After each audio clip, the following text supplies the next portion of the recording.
We'll go ahead and call the Kodiak Island Borough Assembly work session to order. We are in the Assembly Chambers. It is Thursday, July 13th, 2023 at 6:30 p.m. First item is citizens' comments, and they're limited to 3 minutes per speaker. The local call-in number is 1-907-486-3231, and the toll-free number is 1-855-492-9202. If you wish to speak to us, this is basically the only time during the meeting is at the beginning of it for comments, so please come forward. Welcome, Seema.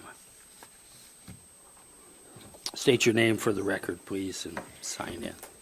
Hello, my name is Seema Garut, and I am the Interim Community Development Director. The Planning and Zoning Commission will begin reviewing Kodiak Island Borough Code 17160, accessory buildings and accessory dwelling units, to revise codes specifically for accessory dwelling units, or ADUs, at their work session meetings beginning August 9th, I believe, and every second Wednesday of each month at 6:30 p.m.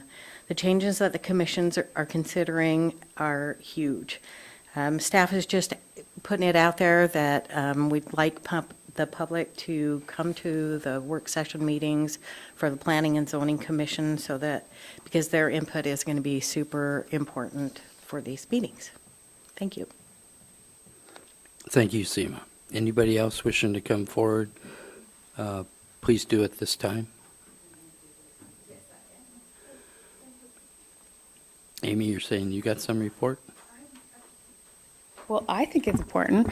Hi, Amy Williams. Just wanted to remind the community that assessing is out in Service District 1. You will see several people wearing reflective vests entering your property to do their assessment work. They do knock on the door and see if anyone's home. They wait, they knock on the door again, they wait, they leave a card on your door, and then they access your property.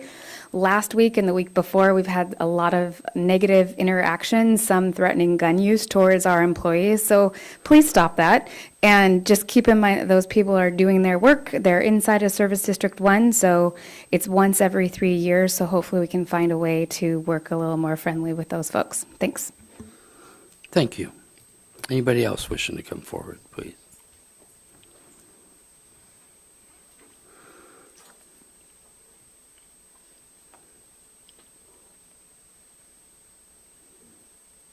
My name is Susan Smith, and I'm with the Borough Francis. Susan, I'm not sure if the mic is on. There we go. Oh, thank you. My name is Susan Smith, and I'm with the Brother Francis Shelter. I didn't come tonight to go over my annual numbers because I did that a few meetings ago, and of course you have it in your packet. I did come to say tonight that I've read through all 137 pages of the nonprofit asks, and I do not envy your job. You have a big one in front of you. You have a lot of great programs in this town, and that's what makes this town such a wonderful place. However, Brother Francis Shelter plays a super important part in this community. We're always ready to handle any issues that are thrown our way. We're open every night to house and feed men, women, and children. We offer solutions that reduce our clients' everyday stressors so they can tackle everyday life. We do everything possible to prevent individuals from becoming homeless. In the past 15 months, we have housed 50 homeless individuals and families. We provide food, not only cooked dinners, but frozen fish and staples to the Kodiak's poor. Over the past 2 years, we had a grant that was written, and we have distributed right at $10 million back into the Kodiak community. This went to homeowners, some homeless individuals, businesses, it went to landlords, it went to a lot of people, and that was a lot of money. We took that on, that challenge, to do our part and support this town's economic health in the pandemic crisis. I'm telling you this so you have a better understanding of all the things that we do. My goal here tonight is to stress that Brother Francis needs local government support. We apply for multiple state and federal grants to fund all of our programs. We offer this to all the programs that we offer to the community. It comes down to the fact that that if the local government doesn't believe in us, why should they? Our nation and Kodiak has a growing homeless population. And without hands-on local organizations addressing the problem and issue, this borough would be in a terrible position. So I have a hard time getting people to come and speak to you guys, but I do have a couple letters. I don't think I can read them both, but I'll start with one. Just when I thought things couldn't get any worse, they did. My life was on a downward spiral. I hit rock bottom on the evening of April 8, right before Easter Sunday. It was a tragic house fire, and I lost everything in the blink of an eye. I was completely alone and lost. I had no idea what my next step was. I did not have renter's insurance, nor did I have family or friends in Kodiak. At this point, all I had was my dog, my car that was barely drivable, my job, and the clothes on my back. I tried to go back the next day to save anything I could from the fire, and nothing was salvageable. After spending the day in shock and trying to decide what my next step was, I called Kodiak Housing Authority and explained my situation. Because of my financial situation, I knew I could not afford a new place. She explained to me that low-income vouchers took months, if not even close to a year. Go ahead and finish, Emily. Although a very nice lady gave me some resources to reach out to. One of them was Brother Francis. I told the lady on the phone there was no way I'm contacting a homeless shelter. But appreciate the advice, but it was not an option for me. I thought I could take care of things myself, and after 3 days of staying in my car, I finally broke down and gave them a call. The next day, I had an appointment. I almost didn't go. I had no idea what to expect. After meeting with Miss Susan and Teresa from Brother Francis and explaining to them my situation, I felt as if a weight had been lifted off my shoulders just to talk about what had happened. They were able to put me in a hotel while they helped me find a place to live for me and my pup. I could not believe that someone or an organization would do that for me. Their kindness did not stop there. They were able to find me a place of my own, help me purchase furniture, dishes, a bed, and some basic necessities. They even helped me go to the grocery store to stock my refrigerator. Sorry. I've always had a difficult time accepting help from others. I'm very independent and always do try to do everything on my own. It was very challenging and emotional to accept. This experience has definitely changed my heart, and I am so thankful programs like this exist. It was almost a month, it was a month and a half when she wrote this, a month and a half since the incident occurred, and I can tell you, I still feel like I'm dreaming. I've settled in. I haven't felt this good about my life, and I haven't felt this good about my life, I don't think ever. How can something so good come from something so terrible? Miss Susan, Nereza, and Brother Francis' team has given me a second chance at life. I will never be able to find the words to express my gratitude for everything they have done. It is hard to believe a few short months ago I was struggling to pay rent and even put food on my table with the high cost of living here. I thought I was going to have to pack my bags and find somewhere else to live. I love Kodiak, and I thank Brother Francis and their team for helping me stay. I know I will never be able to pay back everything that they have done, but I will do whatever I can to pay the kindness forward to the best of my ability. I have a long way to go, but I have come such a long way, and I don't know where I would be today if it wasn't for the team at Brother Francis. I have a second chance. From the bottom of my heart, thank you. Thank you, Susan. I understand. But I have I'll have another to one, but- stop you there, but Yeah, it's fine. I wanted to It's let you fine. get that one finished. Thank you. Thank So you. I appreciate you all. Thank you. All righty.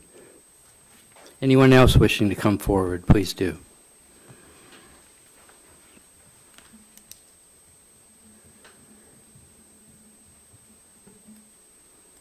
Good evening. My name is Amy Durand. I'm the Deputy Director for Senior Citizens of Kodiak. I'm here to give you a quick overview of our services and ask that you continue to support our essential organization with your nonprofit funding.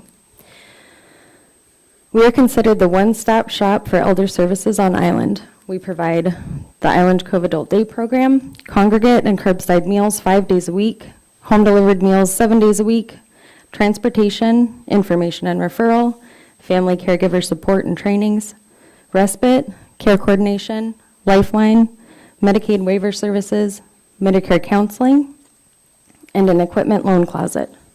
During our last fiscal year, we served 6,304 congregate meals to 379 unduplicated seniors. We also served 17,970 home-delivered meals and curbside meals to 316 unduplicated seniors. We served 29 participants at Island Cove Adult Day with over 14,500 hours of care given.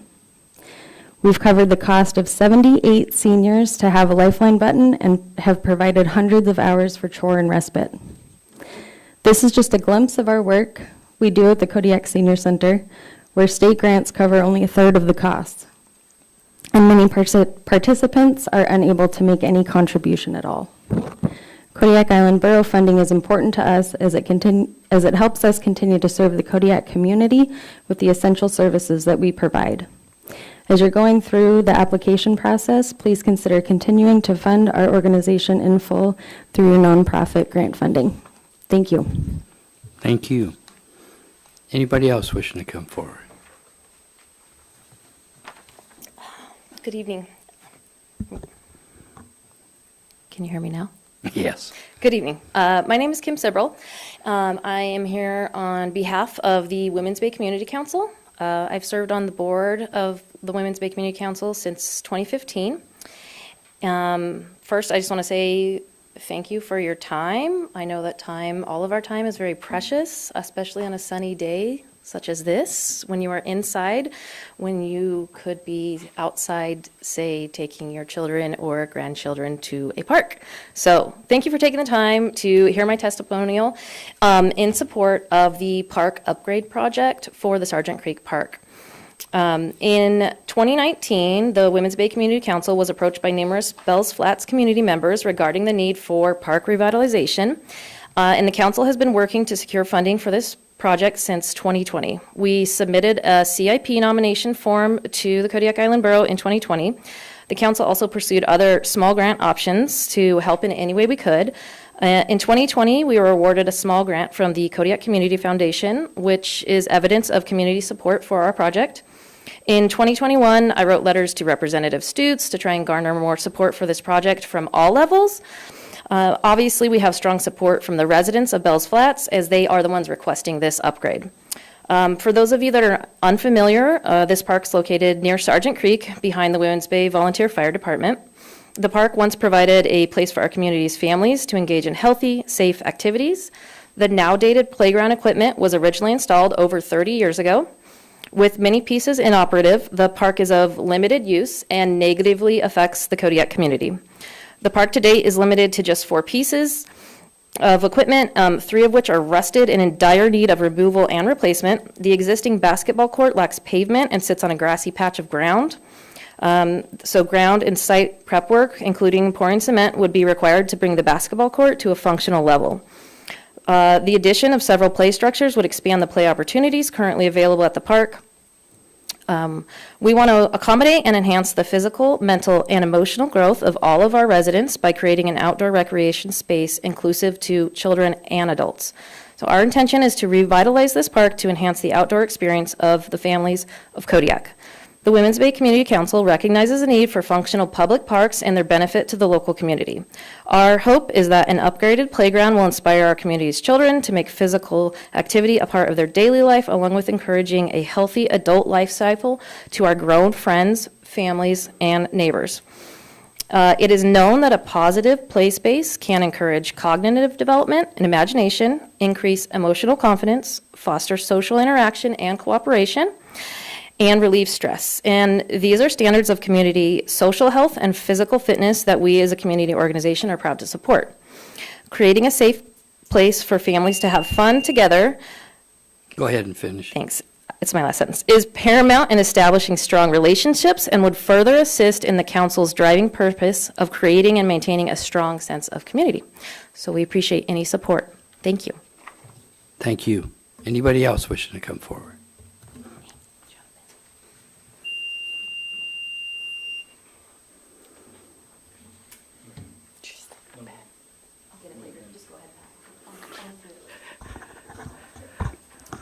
That's okay. Thank you. Good evening. I actually have another member of the Women's Bay community was not able to be here. I promised to keep it under 3 minutes. But my name is Pat Gibbs, and I'm here to also ask your support of the development of the Sargent Creek Playground. Sometimes it seems that people right now believe in declining revenue, that playgrounds are a luxury and not a necessity. I happen to be of the belief that playgrounds play a major role in the development of our youth and should be seen as vital to our community. Learning and play should not be divided from one another. Outdoor play on a playground is a place where kids can explore, learn, and grow. It's where family and friends can gather and enjoy the outdoors. I'll try to skip some of it because Kim has already shared. Truly, the Sargent Creek Playground is in really bad need of updating. As I'm also a member of the Women's Bay Community Council, and like she shared, it's been like 3 years since we've been trying to secure the funds to upgrade through grant writing and communication with our elected officials in Juneau. So just to give you an idea, the past year, 18 kids were born to young families in the Bells Flats area, and most of them reside on the Sargent Creek side of the flats. Our community is growing, but we also know that many families, given where I work out there, drive out to enjoy the rural parks and the beaches out in our area. It's my hope that as an assembly, you will vote to use the funds for the upgrade of the Sargent Creek Park. I truly believe that playgrounds need to be viewed as a public educational good, just like our schools are. I appreciate your commitment to our community very much, everyone, and also allowing me a chance to share my views. And if I could real quickly, I have a Go ahead. statement from Emily Milligan, a member of, she lives on Kodiak Drive out in Bells Flats. Thank you for considering to allocate funds for the Sargent Creek Park. This park is a special place for my family and so many others in the community. Personally, my kids and I have spent many hours walking to and playing at our only neighborhood park. While the park is a big, wonderful space next to the river and with access to the community space at the fire hall, it is in major need of updating. The equipment is run down and borderline unsafe. The slide, arch climber, and bouncy toy are rusted and need to be replaced. It would be exciting to see this park get an update so that more families from all around Kodiak would be encouraged to come out and enjoy the beauty of this outdoor space. As an added bonus, improving the park would also highlight our Women's Bay Volunteer Fire Department, which could always use more volunteers, and the rentable community space adjacent to the fire hall. Thanks again for the consideration. Please let me know if there is anything else that can be done to help. Emily Milligan. Thank you all. Thank you, Pat. Anyone else wishing to speak tonight? Seeing none, we'll go ahead and move on to the agenda items. First one is the FY24 nonprofit funding request discussion. Who wishes to lead that? Amy? Thank you. So you'll see in the agenda packet tonight that Megan has put together all of the applications that came in by the deadline. You'll also see in the stack of paper in front of you that there was one additional application that came in after the deadline. So I think that probably the two most useful sheets at the beginning of the packet are the request amounts. Megan has done one that is by the amount of $5,000 or less, or $5,000 to $25,000, and then the second sheet by category. If I got to pick, I would suggest that we went through the list by category, because that kind of puts nonprofits in the same category with other nonprofits. And then I also gave you a copy right before the meeting started of what nonprofits over the last 5 years, if we have given to nonprofits over the last 5 years, have gotten, so you have that information. And then on that very large sheet, the tabloid size piece of paper, that's some information from assessing about what status some of those nonprofits are in, if they're exempt or they're charitable or they have a religious exemption, and then what their exemption amounts are, just so you have more information about the individual nonprofits that are asking.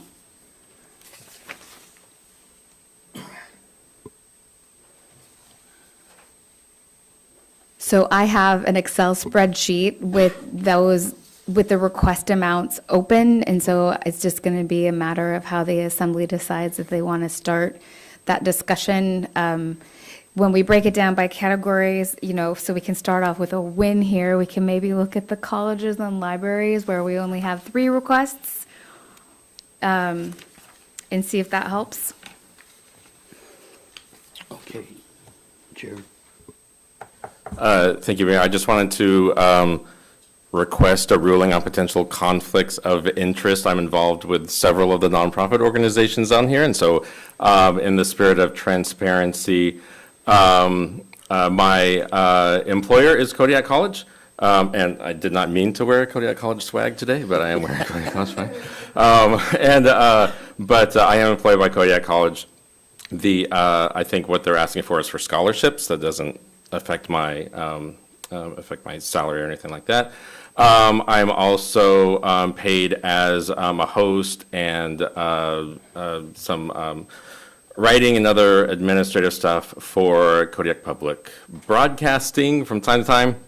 And I am also a contract theater instructor from time to time on contract for Kodiak Arts Council. Okay. I'm going to postpone ruling on that until next week so I can talk to the attorney Okay, on there. But be honest with you, potentially there is a sure, conflict. absolutely. Yeah, Because you're being paid on exactly. there. So, but I think it only fair to ask the attorney. So, the rest of you mind me doing that? At this point? I don't. Okay. So, Larry, you're opening your mouth. You wish to say something? Well, generally speaking, I don't see a conflict, but it's not my role. But if he's going to be involved in the discussion related to these, then you can't really wait for the ruling. Well, okay. James? I agree with Larry on that one, is you're gonna have to rule on that until. Damn. Because otherwise he won't be able to participate in the majority of the discussion. Not that there's gonna be a lot of discussion, Yeah. Okay. Jared, I'm sorry, I have to rule that you have a conflict Sure. because of the payment Sure. on there. Okay, anybody wish to overrule me? Okay, Larry, Well, there's three different agencies that he's talking about. right, but it precludes them from any of the discussion. Well, as a point, one of them has absolutely nothing to do with his salary. The request is for support for students attending college or tech school. It has nothing to do with the districts or the. I understand, but at this point, without talking to the attorney, I'm going to rule that there is a conflict, and so he doesn't get to participate in the discussion, unfortunately, based upon the information I have right now. So I will, when it comes down to voting, I will talk to the attorney. The attorney will be in town next Thursday, and I'll talk to him and find out what he has to say. So that's part of why we got him on retainer. So anyway, that's my thought right now. Sorry. Oh, But based on what you said, that's what I had to do. So with that, and Ryan, you got your hand up? Is that what I see? Yeah, Roger. Go ahead. So we had already discussed in a previous meeting that financial gain equaled a conflict, and it's my position that I think the only real financial gain that Jared would have would actually be the paid radio talk show host. So my position would be that there is no financial gain from the college discussion, but there would be one from the KMXT, and that's my position on that. Thank you. Thank you. Still stand unless somebody wants to change it. So, so with that, we'll go ahead and continue. And like I said, we'll get more information. Okay. Should I just have a seat out there? No, I don't have a problem with you sitting up here. So that way you can make notes on the stuff you got. So, so with that, we'll continue. Amy, you wish to lead? Sure thing. So I was suggesting that we looked at just the third category that was libraries and colleges first. We have $100,000 budgeted towards Kodiak College and libraries. Chiniak Public Library has put in a grant request for $3,000. We haven't seen that from them before. And then we have a $100,000 request from Kodiak College and $27,250 from UAF. Discussion, James. So there isn't a lot to go around for the requests that were made. I'll propose next week, or if we change it this week, but basically, Kodiak College is $78,950, the UAF is $21,050, and then 0 for Chiniak College. That gives you an even 100. Repeat those numbers again, 78 what? 78,950 and 950. 2150. $21,050. Okay, $78,950. But that's just, that's your opinion. yeah. Yeah. Scott? Scott, okay. His numbers work for me. Okay. Larry? Just to clarify exactly what we're doing here. The college requested 100,000, you're suggesting, Yeah, so in the college and libraries, $100,000 that we put aside, the Kodiak College would be $78,950, and then the UAF would be $21,050. Just dropping on both to. Okay. Ryan, are you following that? I am, yep, and I have my own numbers and positions on this, if I may. Yes, you may. So I actually have the Kodiak College at 50,000, the University of Alaska Fairbanks at 25,000, and the Chiniak Library at 2,000. Allow me just a second here to scroll between windows here. Let's see, the Kodiak College. So I reduced this amount to 50,000 with an emphasis on the Step Up program. I believe that the state of Alaska should support a dual enrollment position of students. Secondarily, I believe that the school district can augment this program.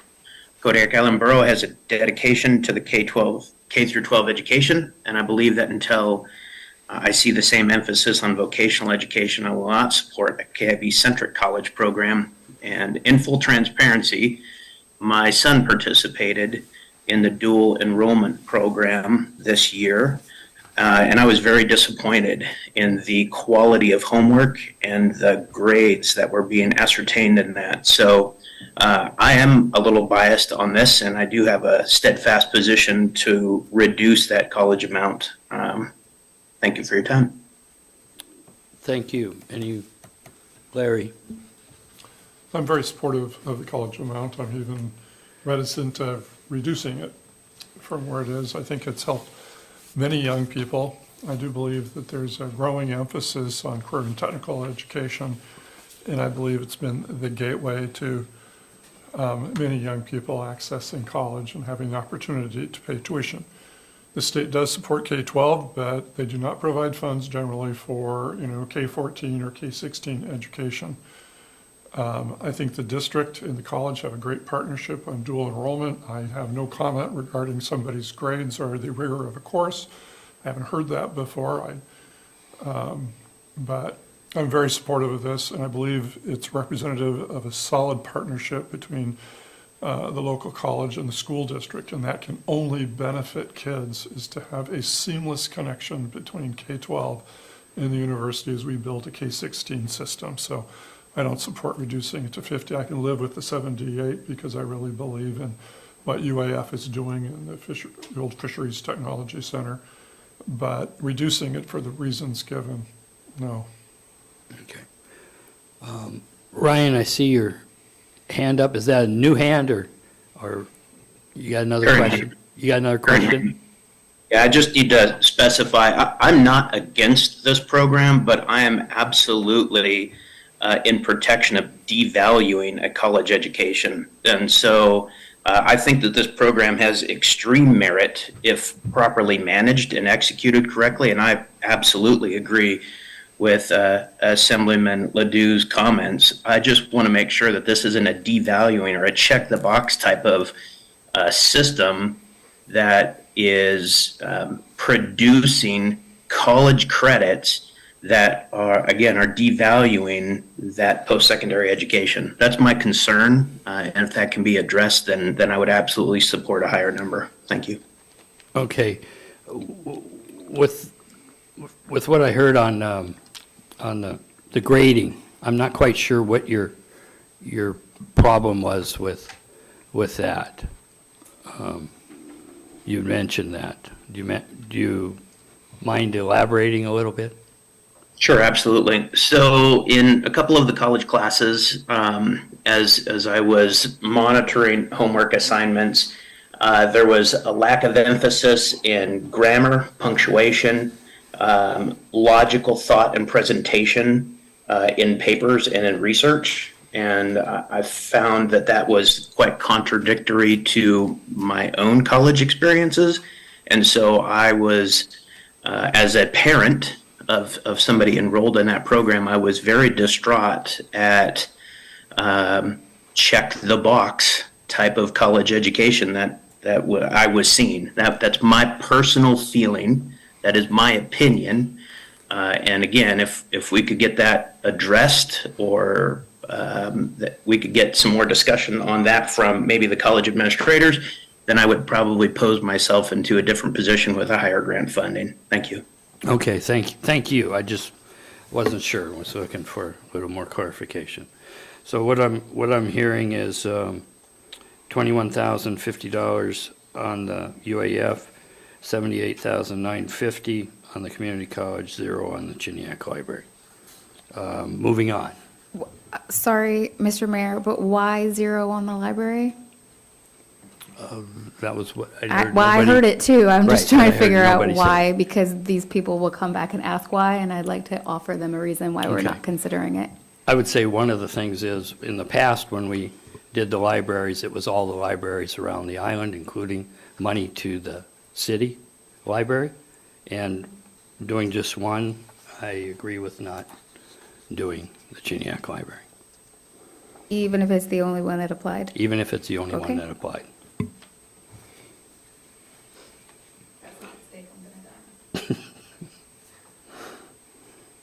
And this is all going to be voted on, but this will be what goes forward to next week. And then the Assembly can still amend and discuss and debate, and we go from there. So, okay, Amy, I'll let you continue.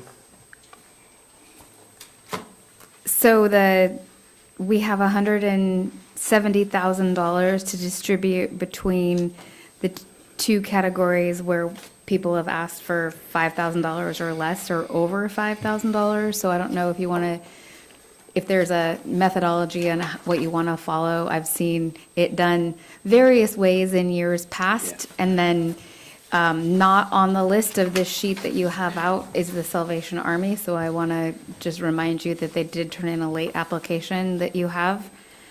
And they would be on the bottom half of that, on the larger ask. So I'm not sure how you want to proceed on that. If Okay. you want to go through individual applications, or you want to try to fund the things that you think are the most important first, or how you want to deal with that, that's up to the Assembly. I guess I would start with going with the request for 5,000 or less, and the request for the 5 up to 25 is probably the way I would recommend we go.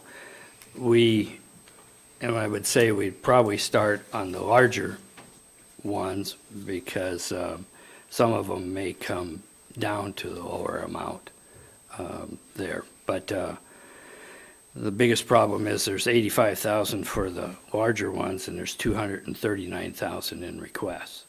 So I guess we can, so I'll start with the 5,000 up to 25,000, and kind of in alphabetical order. The first one on there is the Brother Francis Shelter, and the request is 25,000. What's the wishes of the Assembly?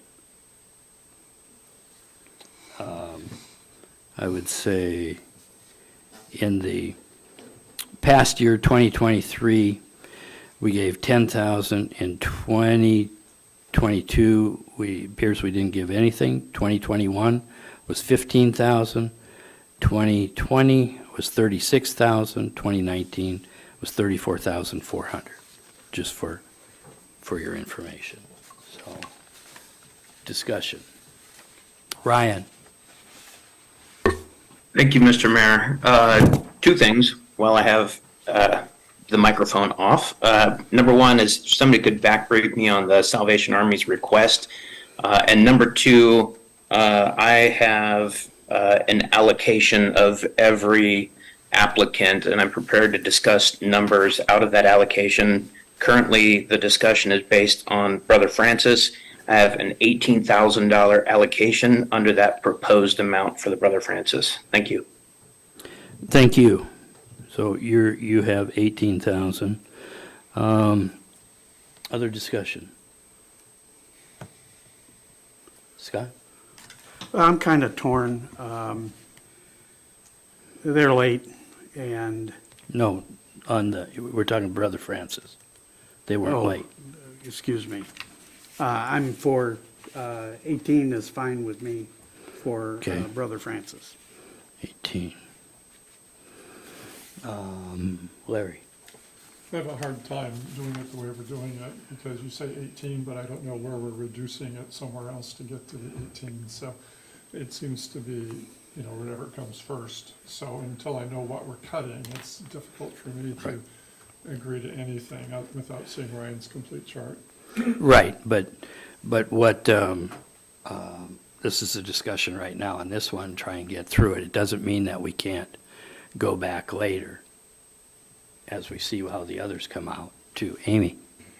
If there's only one assembly member that has a complete chart, would you like to, James, do you have one too?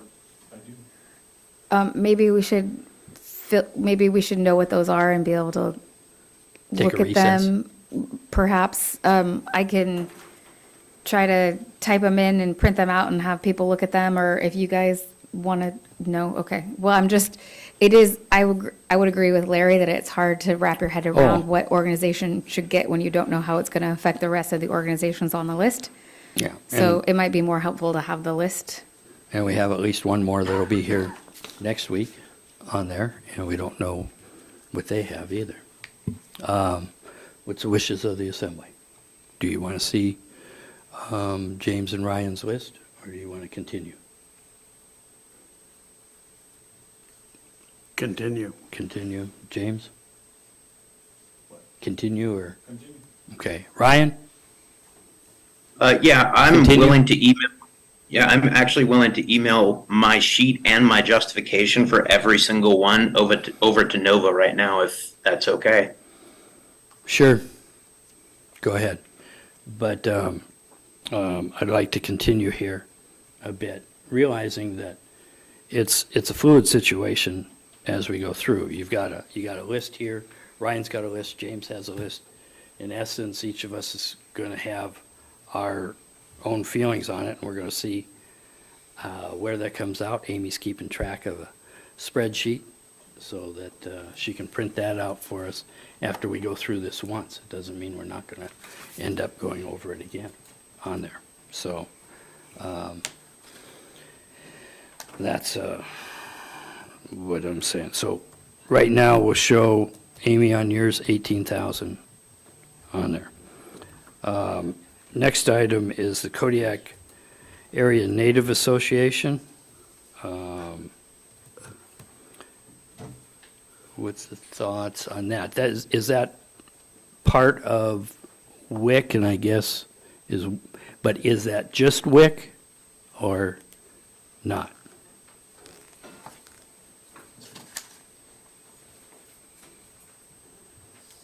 I apologize, I don't have their application in front of me, but I believe it's for their infant learning program, which is in conjunction with their WIC program.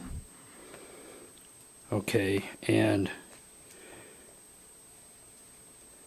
last year for WIC, 2023, we gave $15,000. 2022 was $4,912. 2021 was $3,100, 2020 was 31, and 2019 was 4,100. So, discussion. Scott? I have them at 15. Yeah, I'm at 15. Larry, James? I would just say it's a very, very important program. It's helped a lot of kids and young mothers, and I'm very supportive of it with regard to a specific amount.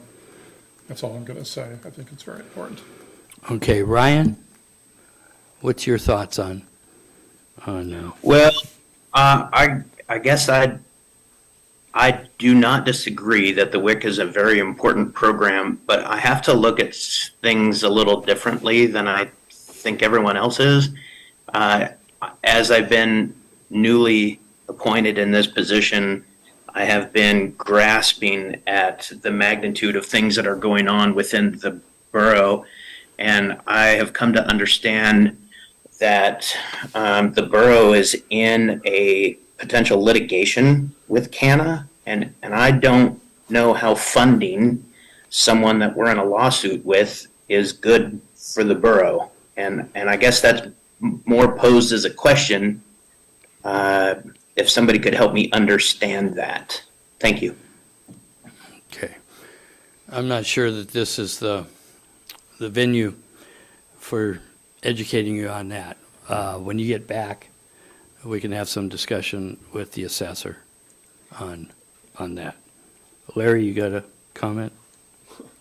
Well, I really don't see any relationship between the two. One is a program for young mothers and kids to make sure that they have the nourishment and the resources that they need to raise healthy babies. And the other is something that has absolutely nothing to do with it, and they're not related. That's just my opinion. Okay. I would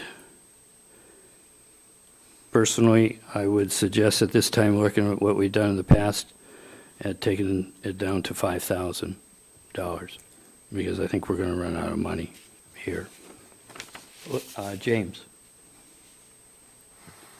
All right, I guess I'll go through my list since this is like beating a dead horse. Brother Francis is 15,000. Canna Wick is 15. A little slow. Oh, you guys can't write that fast? Okay. Brother Francis is 15,000 in my list. This is not what we're doing, but this is my list. So Canna Wick is 15,000. KCHC is at 0. KMXT is at 5,000. KWRCC is at 25,000. And the rest of them, all the way down to Seniors of Kodiak, are 0, and then Seniors of Kodiak is 25, and that gives you an $85,000 budget right there. Seniors is what? 25. Did you say something about Salvation I Army? did not. It's Okay. not on my list because it's late. So since I did the spreadsheet before I knew that that was on my list, even though it was late for the second year in a row, it's not on my list. Thank you. Okay. So since Ryan has sent his, James, do you want to send yours or to? No, No? Okay. no, I have notes on here that I don't wish to be shared. Okay, good point, good point. I thought I'd ask. Otherwise, I would have printed it for everybody. Okay. Scott? I agree with Mr. Turner's list for the most part. I thought that Village of Afognak and the Village of Port Lions had multiple opportunities right now for grant funding from a variety of different sources, and we're probably not the right place for them to go. And then I had senior citizens at 25 as well. Anyway. Okay, Larry? You have a list in front of you. I just wrote down what Mr. Turner had laid down. Okay, what's your thoughts? He's definitely got some opinions. I guess the one that I'm a little concerned with is I'd like to take another look at rural cap and some of the resources that they provide. I'm particularly interested in Thank you. infant care and early learning, and so, that's something that I would probably, generally, I don't have any problem with what was listed, although I'm more prone to include the Salvation Army that goes right to the podium. You have a hand raised. Oh, Ryan, sorry, I missed the hand. Yeah, no problem. So I did email my list, but I want to just get a couple things. Nova just handed it out. Okay, so I want to get a couple things stated.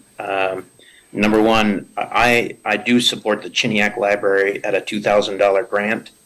I'm asking to fully fund the Senior Citizens Center and the rural cap at $15,000, as well as the Women's Crisis Center at a full $25,000 ask. So I just want to put emphasis to those. Finally, I'm asking to fund the HOPE at a full ask as well. Thank you.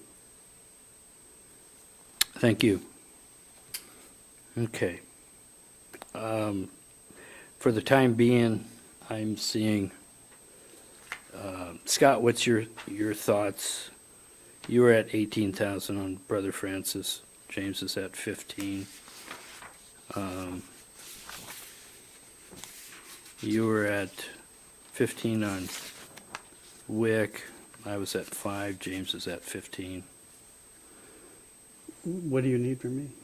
You still at 15 For for WIC? WIC, 15. Okay. So do you? KCHC 0, KMXT 5K, Okay. Women's Resource Crisis 25, and Senior Citizens 25. So you're agreeing with James's, and that's Yeah. 50, 85,000. Okay. I'd say James. So I'll give a little reasoning behind this. I've been on the assembly for a few years. And each of those years during this discussion, somebody in the in the assembly has mentioned that they didn't want to pay for salaries, and it was a different person each year. And when I go through all of these applications, I see that it's salaries. So when I took money away from somebody, it was taking away the salary ask. And so everything else, when it benefits the community, that's where I left it in. The ones that asked for just straight salaries got 0. The ones that asked for a portion of it to be salaries got less. And proportionately so, depending on who they were. A couple of them I just had to change because of the dollar amount that we put in this section. But once we get into the smaller dollar amounts, I will be going back through and adjusting some of those, because they're in my particular list, I still have about $34,000 left over right now in the lowers, but I don't want to take that away until everybody has a say. Thank you. Ryan?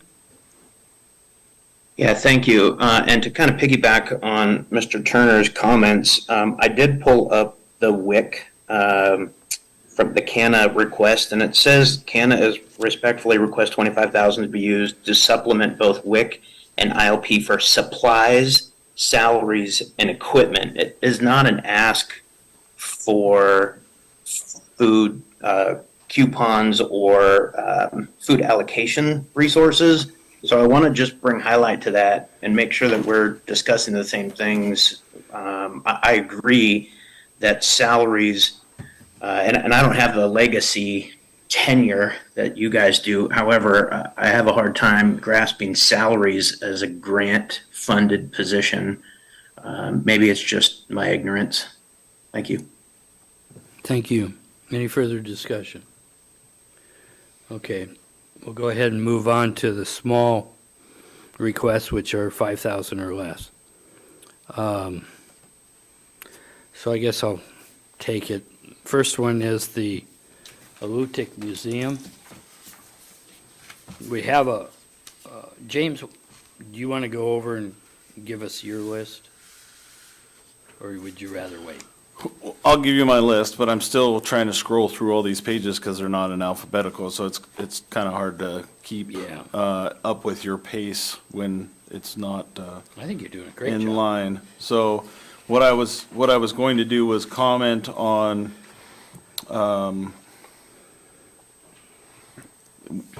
just giving an example of where I took some of the monies from, but that's okay.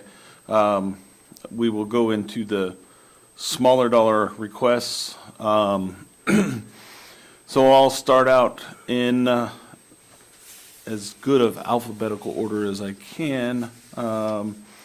Alutic is 0, American Red Cross is 5,000, Hope is at 5,000, Hospice is at 5,000. Humane Society I have at 5,000, Independent Living is at 5,000, Island Grad is at 5,000, KAC, which is Kodiak's Art Council, is at 5,000. Camp is at 5,000, Cats is at 5,000, Kodiak Historical Museum is at 0, Kindness is at 0, Maritime is at 5,000, Teen Court is at 5,000. I do have a little issue with that because typically what we do is we pay their rent on that, and so since I don't know what that rent is this year, in the past, as you can see, it was at 3,100 or 4,100. So it's hard, that's the one that I have a little debate with myself about, is Teen Court. And then the soil and water conservation I have at 1,100. What did you have for the Minter and Kodiak Transit? 5,000.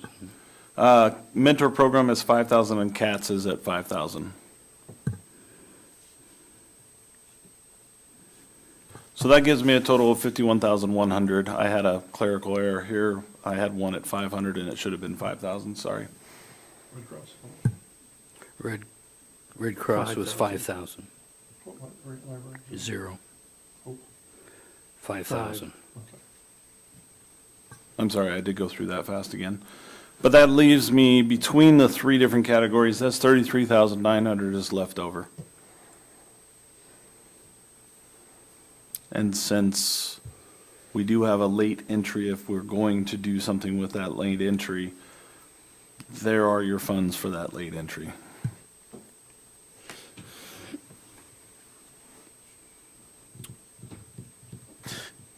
And then if we were going to give that late entry, since I still have the floor, since nobody else is Yes. talking. You do. If we were going to give that late entry, then that would mean that we would still have 8,900 to split between, in my opinion, Brother Francis and Hope Community.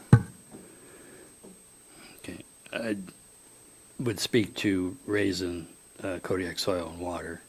I understand you're talking about salaries, but part of what they've tried to do is education, and they're having a hard time, like all nonprofits, in getting funding.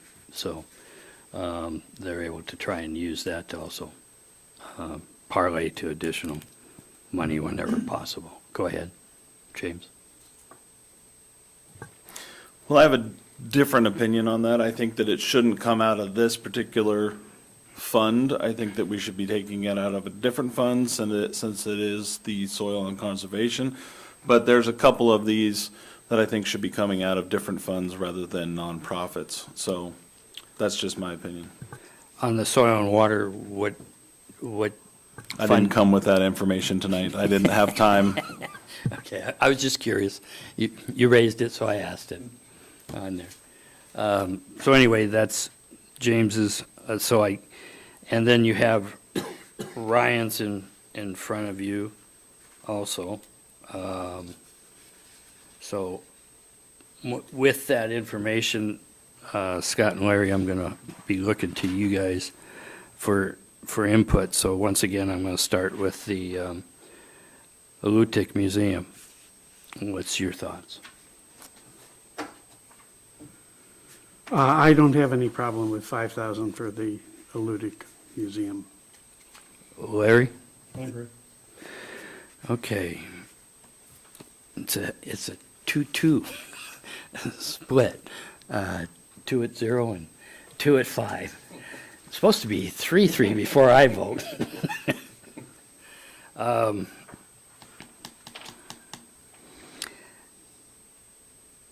going to say go with the 5,000. So then, next one's Red Cross. Ryan had 4,000. James had 5,000. Scott? 5. 5. Larry? I go with 5. Okay, 5,000. Amy, you're catching them okay? On the fly? It'll have changed next week anyway. Yeah. Okay. Jack Library on that list was 0. Hope Community Resources. James was at 5. Ryan's at 85. 5. Scott, 5. Larry? I agree with Ryan. 85. You guys are split again. 5. It's an important, Yeah. As I said, I wanted to put in more into Hope at the end, but I wanted to see Possibly. where we were at. So That's why there's I a gotta go with possibility 5. of that one going to 85, Yeah. in my opinion, as well. Yeah, but right now, 5 on there. There, hospice and hospice care of Kodiak. James and Ryan are both at 5. Scott? 5. Larry? and I would increase it to 75. Okay, so 5 will go forward on the list. Amy? Humane Society of Kodiak.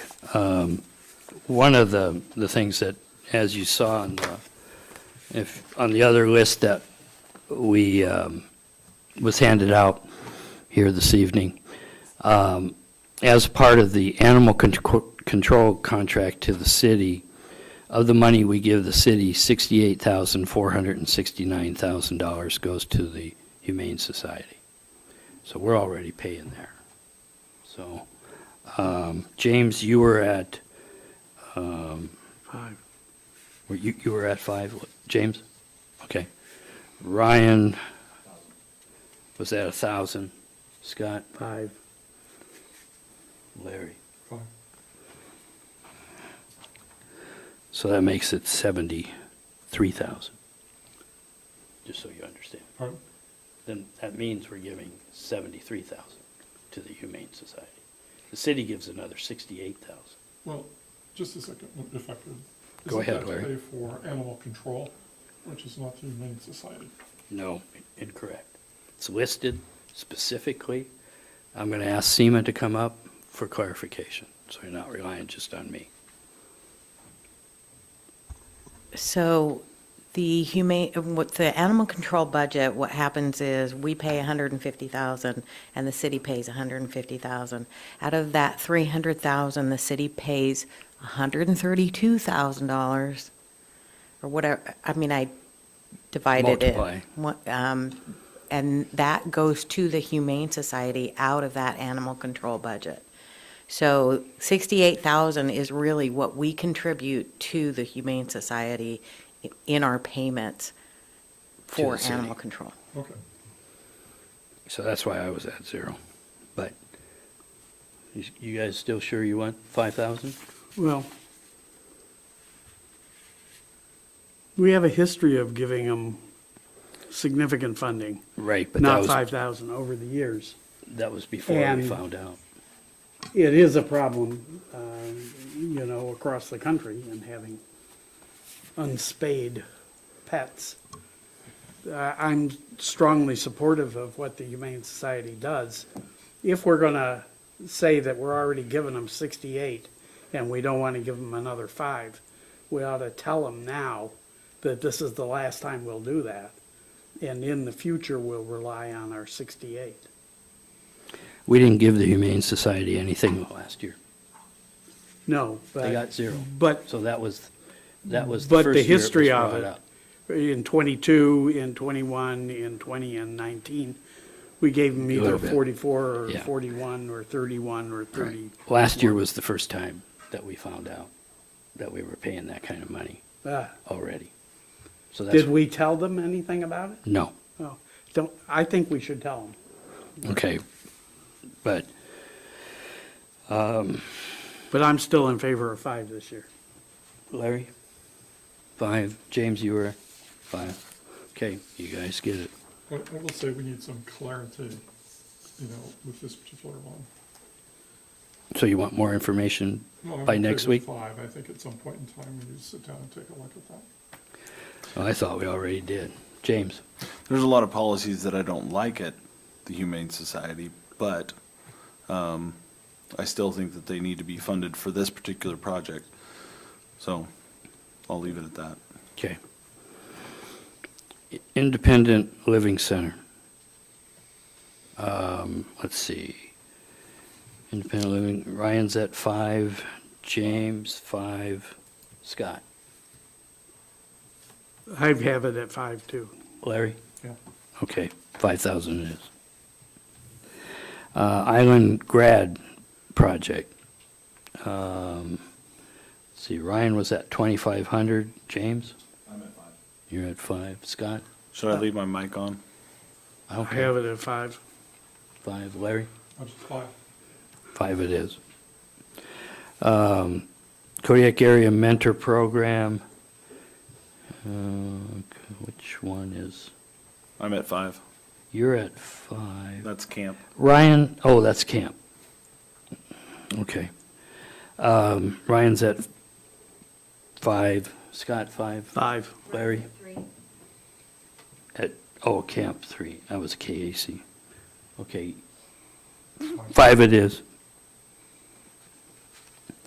At this time. Kodiak Area Transit.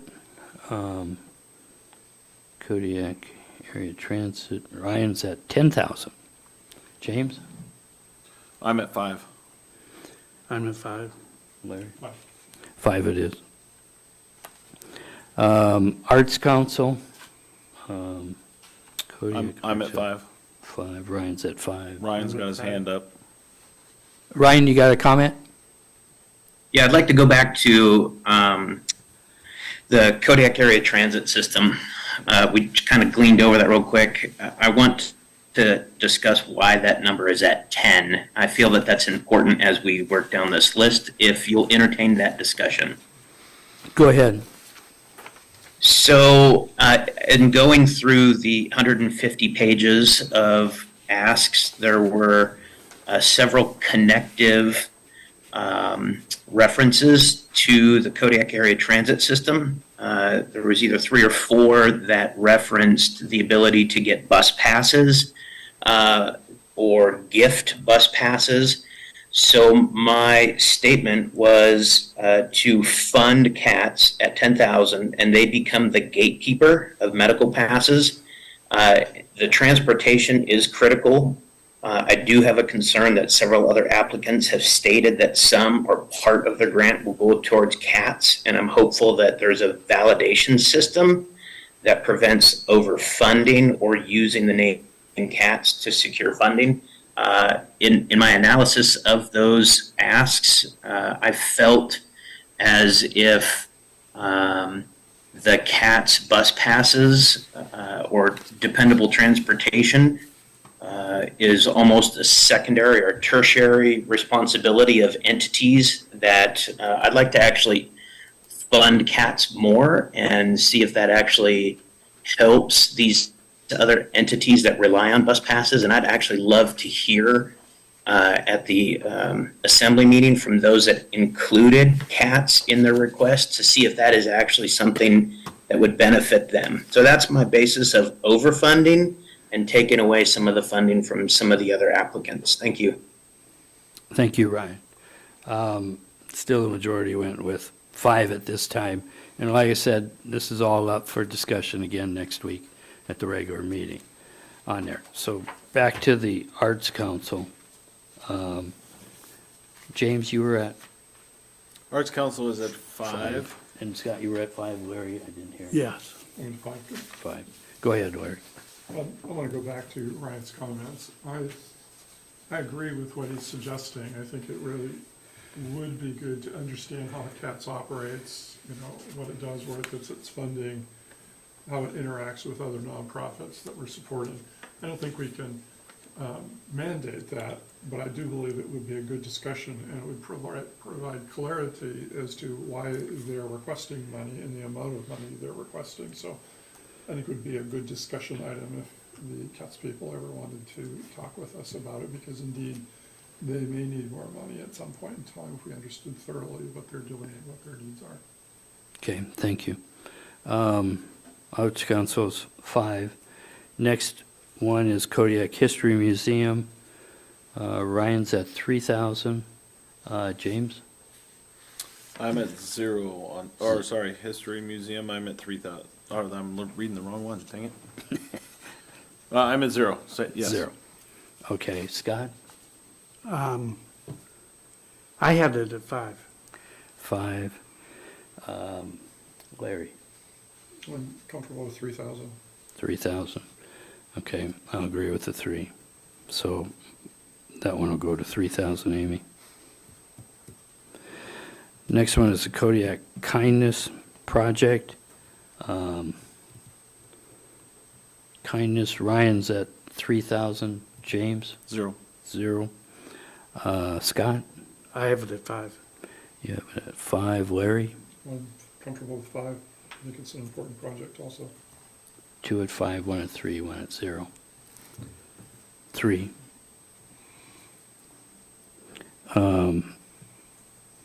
Kodiak Maritime Museum. Kodiak Maritime Museum. Ryan's at 0. James? Maritime, I'm at 5,000. 5,000. 5,000. Larry? I probably would not fund it, but. Well, you got, So I do have a clarification. You know, there's, one of the things that I discussed with somebody else was that the ask is for more of the signage or more of the photos that are going around town, going up around town. I have a couple of them on my building. They're printing them in Anchorage due to the quote that they provided. And if they were to use local, I think that more people would be happier with that. But is it the same quality? Is it the same? And how much more is it? Same as what we do in our different projects. We get quote from someone else, and then we get one local, and we add 10%. So I mean, that may be something that they're only putting in $70 for the project, but we're putting in the 5, and then we're buying it from a company in Anchorage instead of providing for somebody in town. So if they had a quote for somebody in Kodiak by next week, so that we could look at that, that may sway some minds on that. okay, so 2 are at 0, 2 are at 5, I said.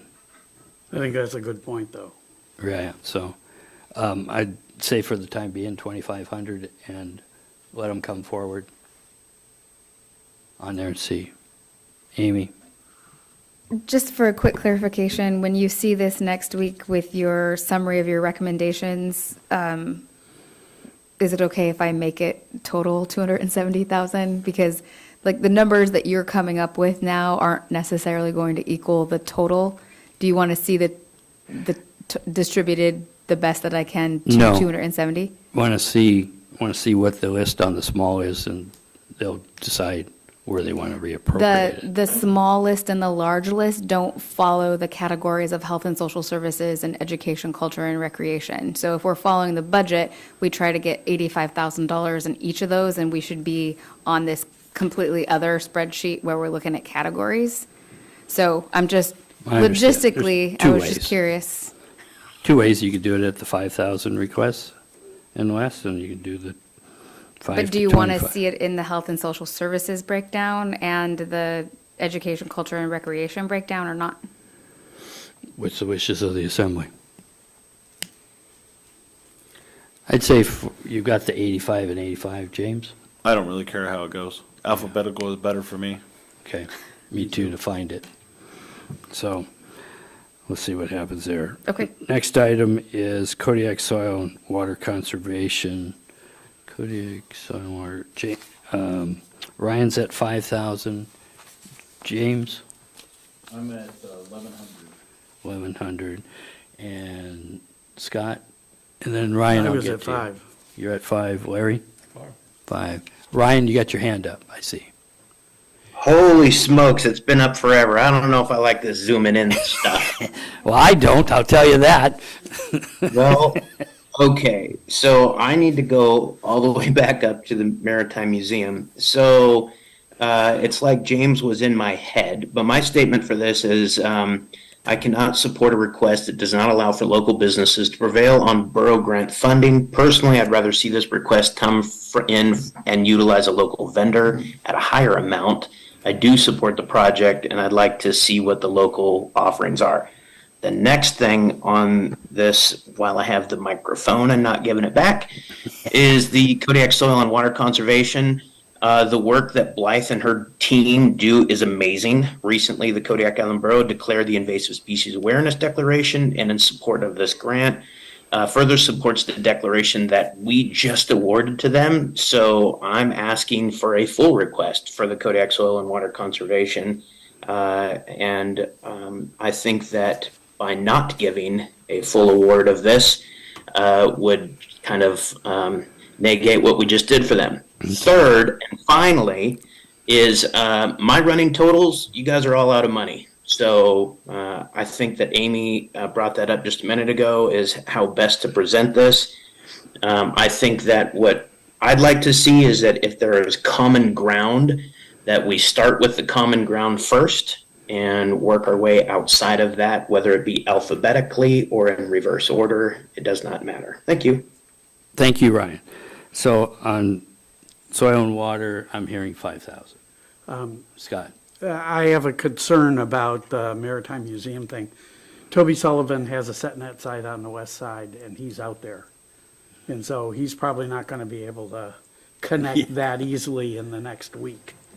So I think we have a problem there if we're going to demand that they include local stuff on that. You know, maybe that's something for next year. I agree with it. I just think that the logistics Yeah. of it this year is going to be tough. And it was a split, so that's why I split the money. James? At 25. Never mind. I'm still looking for the sheet. Okay, Kodiak Soil and Water. Larry? Well, I'm not trying to balance out right now or hit 85 exactly, because that would be very, very difficult. What we are doing right now, I believe, is searching for consensus of a very small part of the assembly. And once we have that and we total, what we're saying, because we have consensus, I believe it will funnel our discussion into balancing based on that consensus once we have a full assembly. So I'm not worried that we're over right now, because every time we talk about an individual event, we're reaching some kind of consensus, even though it's not a formal vote. So I think it will help us finalize the program when we actually discuss these and balance out. Yeah. So you were at 5,000 there. So Kodiak Soil and Water Conservation, 5,000. Teen Court. Let's see. Ryan was at 5,000. James? 5,000. 5,000. Scott? I have them at 5,000, but again, this is one where mostly it's going to rent, I think, so. Yeah. Larry? Yeah, I'm fine. I'm very supportive 5. of Teen Court. So 5. I just think it's horrible that we're taking money from them for rent to give it to them. So, that's what we got. So what did that total up to, Amy, roughly? Sorry, so on just the $5,000 and under portion, Ryan's is 62,000, Mr. Smiley's is 70, we have 69, and then James is at 61.1 in that section. That's why there's quite a variety. Okay, So- right, but the Out problem of the is. ones that you Yeah, said we so were the going to go numbers- with, we're at 68.5. Right, that's what I want, is the number that I said after we go. So Lutic Museum was at 5, American Red Cross was at 5. Hope Community Resources is 5. Hospice is 5. Humane Society is 5. Independent Living is 5. James? You have 3 on here that are not 5. You have Kodiak Historical Museum, you have Kindness, and you have Maritime. Those are the only 3 on there that are not 5,000. And the library was 0. Well, I don't have them in that category. I know, they were up here on the list. So, okay. That's another way of looking at it. I was just going down individually. So, so what is that total on those numbers, Amy? Well, I believe James when he says 6850. I believe them too. Sorry, 68,500. He's right most of the time. So, 85 minus that, you have roughly $6,500 left. You want to wait till next week? Well, I don't have all the big numbers in here because I started a new column after we Okay. had finished that, so. So let's get, What I don't know is the total on the health and social, 85,000. What I do have is, if I just put in 85 in the health and social, then we're at 253,500. let's leave that difference till next week. Okay? You guys can agree? All righty. We spend more time, as we say every year, we spend more time on the 270,000 nonprofit funding than we do on a $12 million education budget. So with that, we'll move on. I got to get this stuff cleaned up so I know where I'm at. Give me just a minute. Okay. On the agenda for the work session, we have next item is presentation on the stages and progress of various current landfill projects. Amy? Thank you. Mr. Conrad is here to present a slideshow. We had someone with a drone go out and be able to take pictures of the landfill, so it's aerial pictures that you probably haven't seen before. So I'm gonna go really, really fast, otherwise it's gonna be a really, really long meeting. So what we're talking about, so just a drone photo, it was the most scenic landfill, it still is, depending on where you're at, get out of the track. So I wanted to point this out because this is August 2010, and this is a little bit difficult to read, but the purpose of this was to show that this is where we started with our cell 1 lateral expansion. And if you were to look back at this drawing, you would see that it's changed dramatically since this drawing. Here's a 2012 shot. Where these vehicles are parked currently is in the bottom in cell 1. That is Anderson's equipment that was doing the rock. Those roads no longer exist, and we're putting garbage where they are right now. So here is what it looked like in 2013. Did a flight with Jim Graham at the time, and this is when the compost had just started. As far as the Class B compost is when the city was just beginning, and you can see that we are doing a bunch of construction work down in cell 1, the bottom of cell 1 and cell 2, and that the blasting has not been completed here as of yet for the leachate treatment plant. Again, this was phase 2. This was Brecken Enterprises, and they were just beginning to establish the perimeter road. This would be viewed back at cell 2. You can barely see the baler in there. Again, cell 2 this is development, and the beginning when we started to develop and blast the rock at cell 1. And some of these pictures I put in purposely to remind people that since I've been involved with this since 2010, not once, we have bought one type of rock to import, that all the rock that we use for both cover and the development of all of our construction has been done on our own property. And we've only ever hauled in large riprap for all the projects to date. Here's a view of the baler, and this is 2018. The scale shack was there, and you can see how low we were where the fences are. We are now about 30 to 40 feet higher than that currently. And this is where the bale face was at the time. If you were to go out there now, the truck would be parked up on the top to the right. That's the level that we have filled since 2018.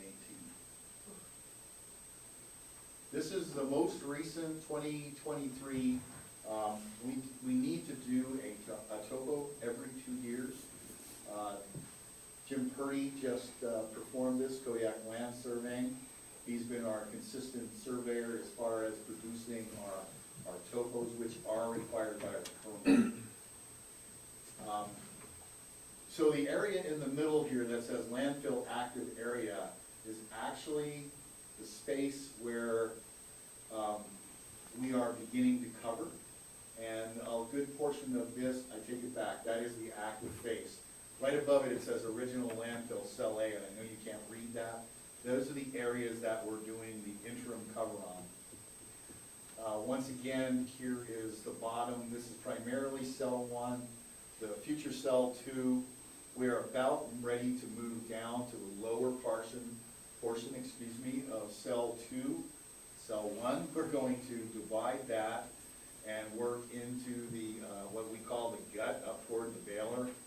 The reason I wanted these photos on is, as much as I don't want to say this as a ratepayer, I think the conversation needs to be held pretty quickly about when we're going to look at the development of cell 2 so that we're ready for the future.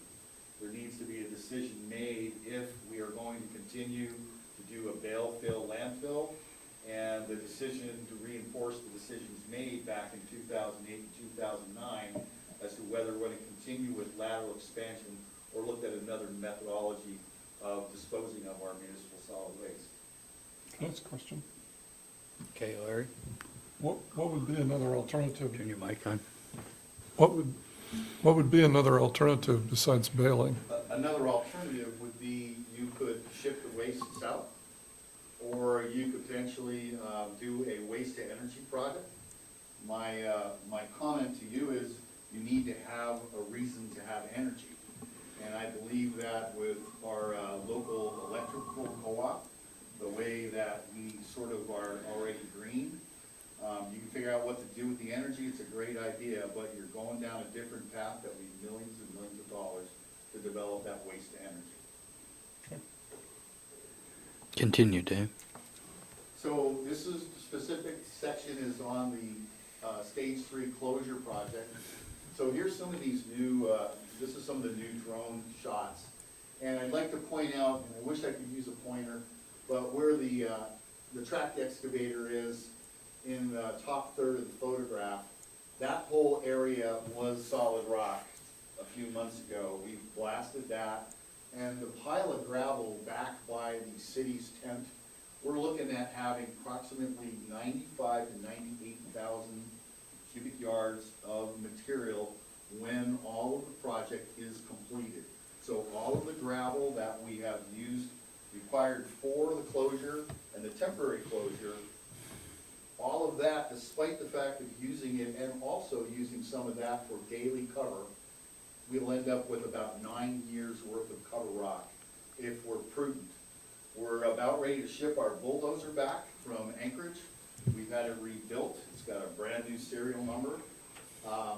When that thing gets here, we are looking at putting, we're going to contact a company called AccuPoint in Anchorage, and they will put GPS equipment on it that you can set the grade height when you're grading. And that means when we ask for 6 inches or we go to put the required 6 inches over top of our bales, we actually put 6 inches, not 6 inches.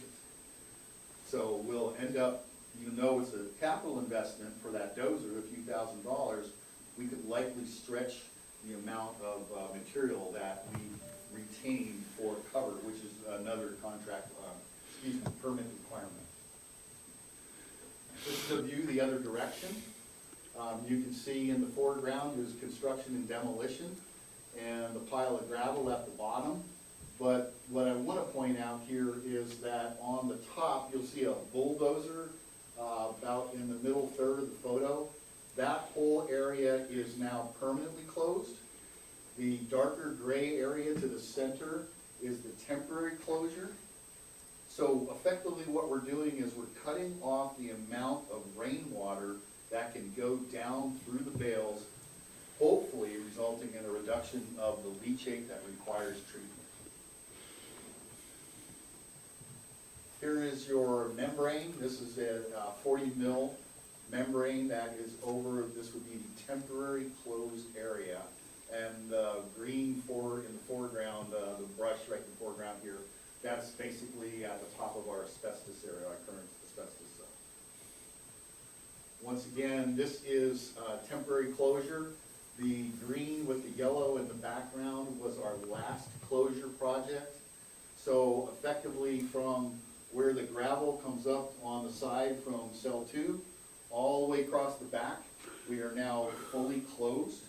We'll be putting slope monitoring in that as required by permit, and all of the foreground, other than where the bales are and all birds, that is all temporary closure, so it's about 3.5 acres of cover. And this is it's pretty dramatic to watch these guys, these liner guys do this. They laid that liner, all of it, across that temporary area in less than 2 days. It was quite impressive to watch these guys go. And the weather was not wonderful.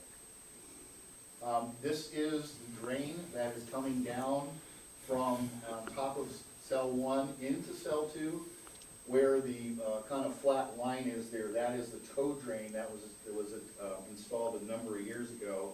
This is primarily where the storm water will travel down this roughened channel and hopefully make a 90-degree turn and follow that tow drain. That is the design. We're probably going to reinforce some of that. This is the 80 mil liner on the back side of the slope prior to gravel being placed. Once you place this liner, you have 24 hours or less to cover it. What was interesting was they were about halfway through and the sun decided to come out one day, and it was amazing how much this 80 mil absorbs heat and grows. So they had to be careful that they had to wait until it was cool in the morning to place their gravel, so we didn't run into potentially tearing our liner and putting bends and bolts in it.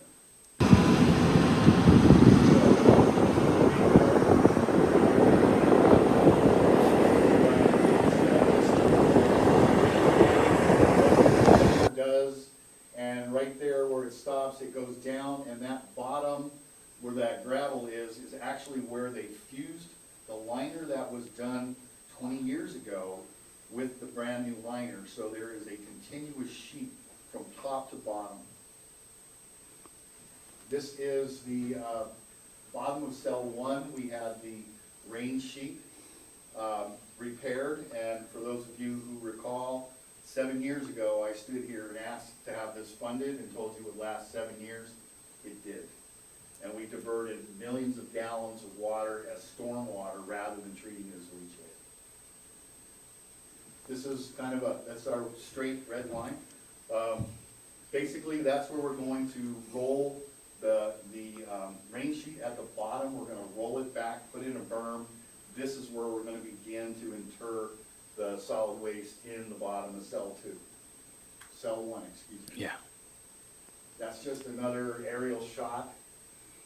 And we still, on that left-hand side in future cell 2, we actually still have gravel remaining that was done in the phase 2 and phase 3 project from Brecken multiple years ago. So that's kind of our bank. That's Dora's piggy bank, because there's value to that gravel, but that's how long we're trying to be cognizant and make that last.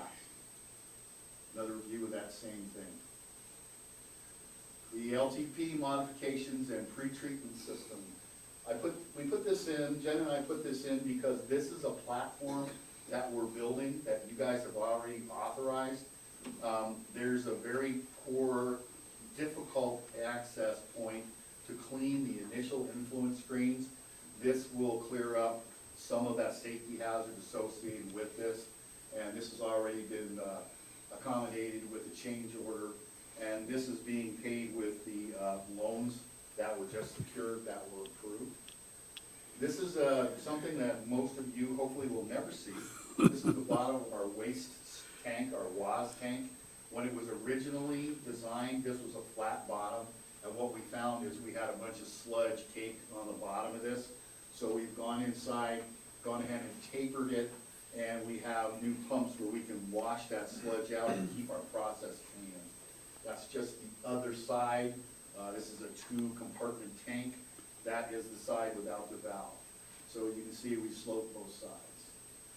This is, I want to say it's last fall, late fall, early winter. This was the slab for the addition. The contractor chose to leave the forms on all winter long and cover it, so it froze, it did everything the slab's going to do, and Kodiak lasted in the winter. This is the spalling that is currently going on because of the fact that I believe they worked it a little bit too hard when they originally poured it. This is standard concrete that was purchased from Brecken. There is a plan going forward to abrade this and also put a finished product on the top, and that will have from the time of installation, and I'm going to push for from the time that we accept the building, that our warranty period would start there, and we'll have at least a minimum 1-year implied warranty. This is the first beginning, you can see 5/19/23, this is when they stood these columns and started to put the girts in on the walls. This was factory primed steel. We are working with the company because this primer did not meet the specification. However, we are not allowed to dictate means and methods, so consequently, we are looking at a 30% reduction in the line item for their responsibility to paint. They're going to water blast, abrade, we're going to do adhesion checks, and we're going to do mill thickness checks on all 3 coats that will go on this steel. I thought I was speaking loudly enough. The tape picks it up. Thank you. Sorry. This is the only part of exposed steel that has been primed to date. We have been testing this with a mill thickness gauge that we have purchased, and also some ASTM paint testing adhesion methods, and been in contact quite regularly with the contractor over this. We are not going to allow much more work in this building until this paint issue is actually resolved. Oops, sorry. Just some progress photos. This is the plate clarifier and tanks associated with this new process that we are installing. And I'm just going to go through here, putting the roof on. This is the meter and the paint test, the ASTM testing that we're doing on the various steel, the exposed steel. And these are actually coming back as they pass. Most of these do pass. It doesn't look like they do, but it actually passes the adhesion because of the size of the particles coming off the cuts. And again, it's all over the place. It's the sprayed on initial factory primer is very inconsistent in its mill thickness, and that's what our concern is that they make sure that they abrade this so their next primer, water-based primer, actually adheres properly to this steel. And there we have most of the roof. Our stormwater issues, we wanted to bring this up, and this is a very confusing kind of photograph unless you study it a little while, but effectively, we are still getting hits. We're out of compliance on our stormwater. We're not exactly sure why, but our stormwater is improving, and I believe the more we close and the more we regulate what water goes where, the better our test results will end up. And this is just a peaceful day at the landfill, looking at the plant, and this is an older photo. You'll notice that the addition is not on this particular photograph. And that's what we have tonight, but we wanted to make sure that you had an update, that we are making progress. Think we're doing well on this, and we're within our schedule. Happy to answer questions. Questions? Seeing none. Thank you, Dave. Okay. Next item is the beginning of the packet review. Consideration of calendar, unfinished business, good cause determination of late file, senior citizen or disabled veteran exemption applications. Amy? We have Seema here tonight to review this for us. Thank you, Seema. This is, I know, on everybody's. Ryan, can you, just a second. Ryan, can you hear okay now? I can hear fine, thank you. Okay, also, if I don't see your hand, feel free to interrupt me, okay? Okay, Thank you. The rest of us do. testing, Read you. testing. Go ahead, Seema. So I know this is the number one funnest thing on everybody's agenda, and everybody's really looking forward to it. But next week, we get to do the senior exemptions for four seniors and 2 disabled veterans that will be coming before us for a good cause. I believe that you all got the pink packages for everybody.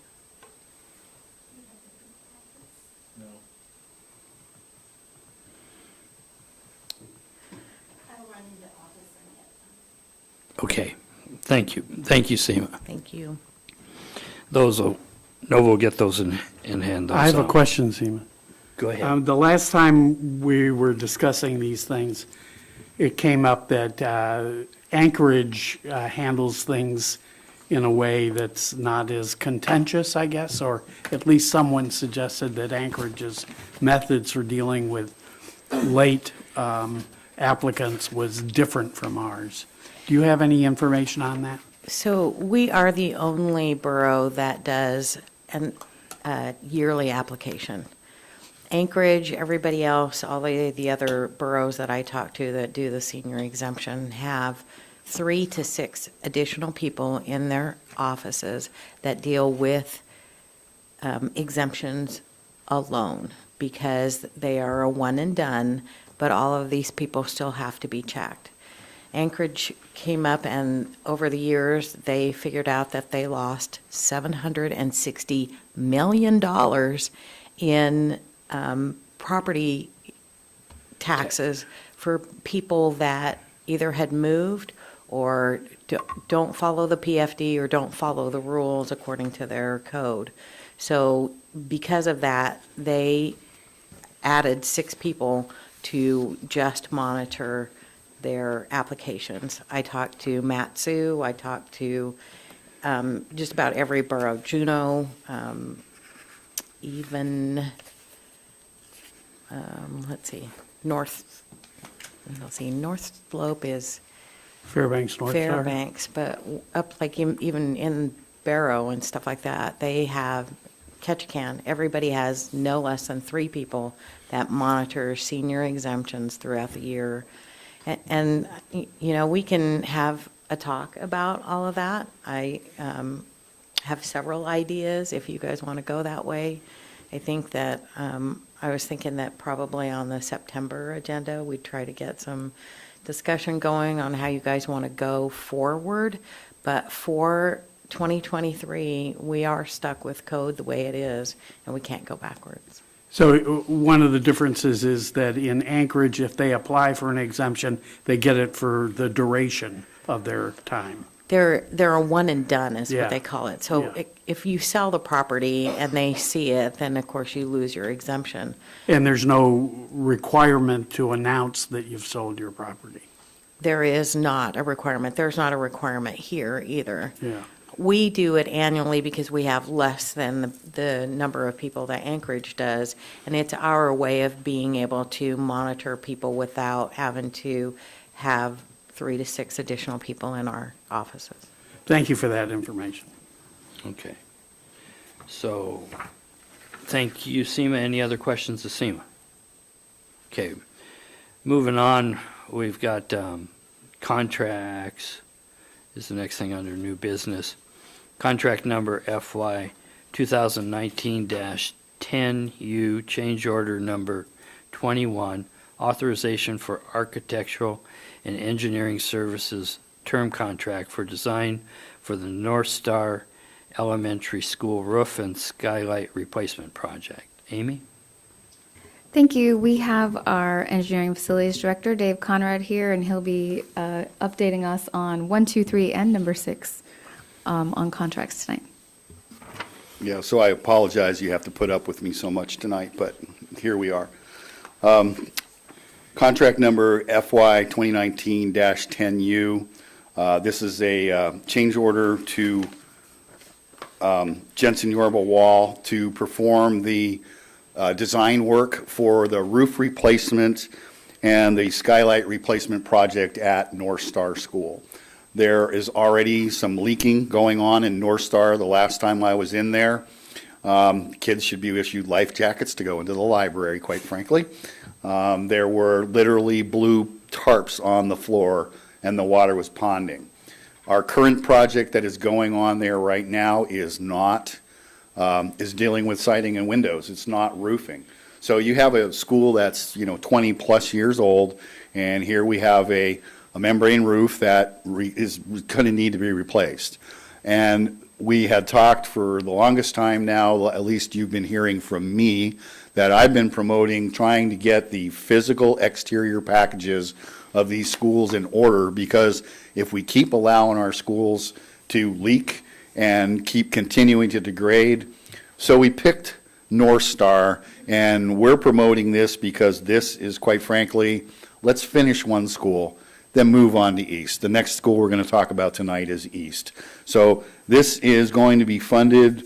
We want to have it left over, and it should be, it's going to be funded out of monies that will be coming from the school district. We'll be requesting funds from the school district for monies that they have stated that they have available for this work. Okay. As far as the roof on North Star, it's not all of the roof. Can you elaborate on which section? Well, it's a majority of the roof, and I believe that if we're going to design a roof replacement, we should design the entire thing. I believe the gym is what you're referring to? Well, there was the area around the library where the rocks had landed from a previous blasting. So shortly after the school was built, there was a blasting faux pas. And so consequently, when you go up on this roof, you'll find a whole lot of patches. As a matter of fact, the school district is hiring a firm, Tremco, which is a coating manufacturer, and they will be hopefully on this year coming up and doing walk-arounds on all of the local schools here and doing patches on existing membrane roofs, with the exception of the new roof at the high school. And while I have your attention, we have a very large repair project going on up there right now. Amy and I were up on the roof today, and we have spoken with that particular vendor, and we have verbally authorized him to check it out and look for additional holes on the still warranted portion of the new high school roof. Thought it was prudent. Yeah, well, they're here. So I guess what I'm asking on North Star is how much of the roof. There's what I call, you got the library and you got the two wings, classroom wings. I thought the one classroom wing there was no damage on. We're going to design for the whole thing, and we can break it up into adults if we choose to. I believe that the skylight project portion will probably be an adult, because we need to know how much it is. This is just a planning thing right now. We're paying for the design, not the construction. Okay. So we're going for shovel-ready project, which is what we've been promoting. One of the things I didn't see in the services summary was estimating. So I'm assuming, We chose at this point to get it designed, and then when we look at it, we'll have a good idea. At that point, we can decide if we're going to go to a professional estimate or not. I prefer we go to a professional estimator as part of. I prefer we pass this and Typically, do we've done the estimating on every project. The estimating's been and included. there's no reason that we can't come back and ask for additional funds to do the estimating. We simply want to get this project moving forward. Okay, well, we'll talk about it next week, but I disagree. Is that what the plan is on the future ones here too? No estimating? This is the one and only one that you'll see like this. Okay, thank you. Any other comments on, questions on North Star? Okay, Amy, the next one is contract number 2019 10V, change order number 22, authorization for architectural and engineering services. Term contract for design of East Elementary School roof replacement project. Thank you. This will be Dave again. So before I'm called on it, this one also does not have estimating in it. So if you choose a majority tonight, tells me that they want professional estimating done, I will have these estimates changed and modified till next week. However, this one is a more intense design. There is a gutter on the east elementary roof that is and will dramatically fail and will cause a great amount of water to come down through the office area and where the, I'm going to say the gym portion is added. So as you walk into the front of East, it's the long hallway. That joint is on your left-hand side along that whole wall. We were fortunate enough that when we bring engineers and architects here, I don't believe in bringing them here for a single purpose. We had an engineer here a few weeks ago to look at the concrete and the steel and whatnot out at the landfill. We also got him into every single one of the schools. This was one of our target areas. We kind of did the get up into the bowels of this thing and crawl around and see how it was really built, verify that the prints were what they were. It was extremely valuable because that engineer has a much better idea of where he has to increase structure and where he has to increase point loading concerns so he can do a valid design up front. We have a new section looking at the front of the school on the left. That roof was done just a few years ago, probably about 6-7 years ago. So this is primarily the metal roof on the right-hand side of the school as you walk in it. Happy to answer questions. Okay, I guess I realize on the right-hand side, so is it replacement of the metal roof over the gymnasium? It would be Also? everything from, let's just say, the front doors to the west, To the right. to the right. So it'll be On that that side. entire roof section. We'll also be raising the profile of the roof and putting in almost additional trusses so that the shed roof that's over the hallway, the main hallway, will actually shed onto the flat roof that's been done rather than, and eliminate that funky gutter. For everybody's information, to the left of where we're talking is part of the original school. Right. To the right was the addition. We redid the roof to the left already.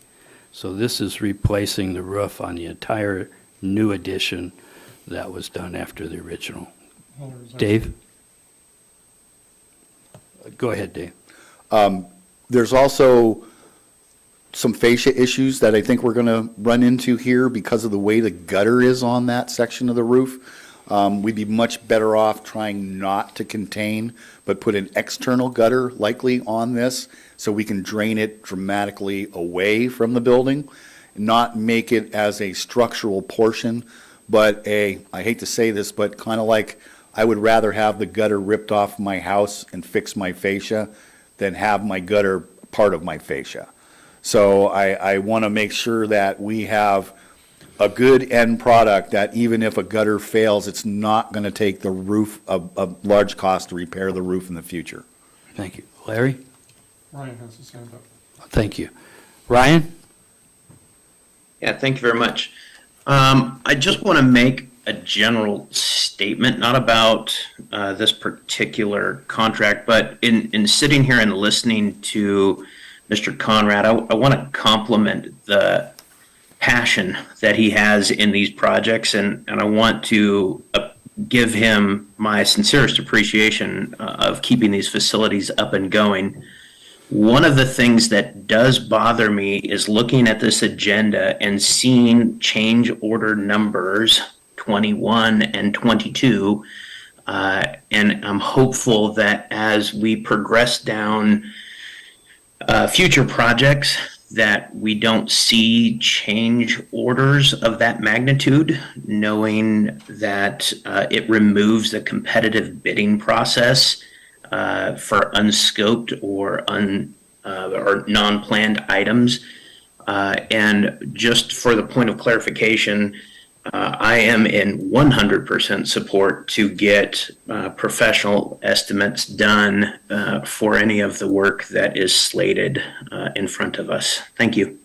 Thank you, Ryan. I'm going to let Dave expand a little bit on, this is the Jensen Yorba contract that we have. Dave? So I understand what Mr. Sherritt's comment is, but just for clarity, these are term contracts. So consequently, I believe we're in the first year of a 2-year extension. Probably next year, we're going to need to go out and look for another architectural engineering contract. These are normally 3 to 5 year contracts. I believe we're nearing the end of this specific contract.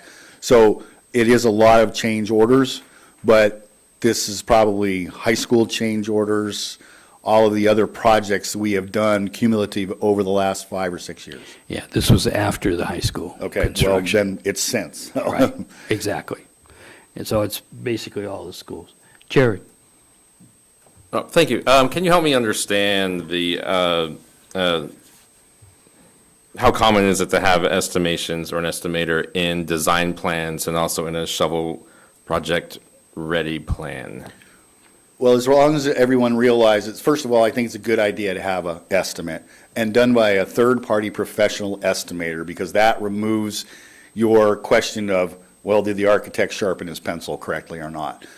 We have used the estimating firm that kind of comes with this contract, and most of the time, they've been 85% pretty close to on the money.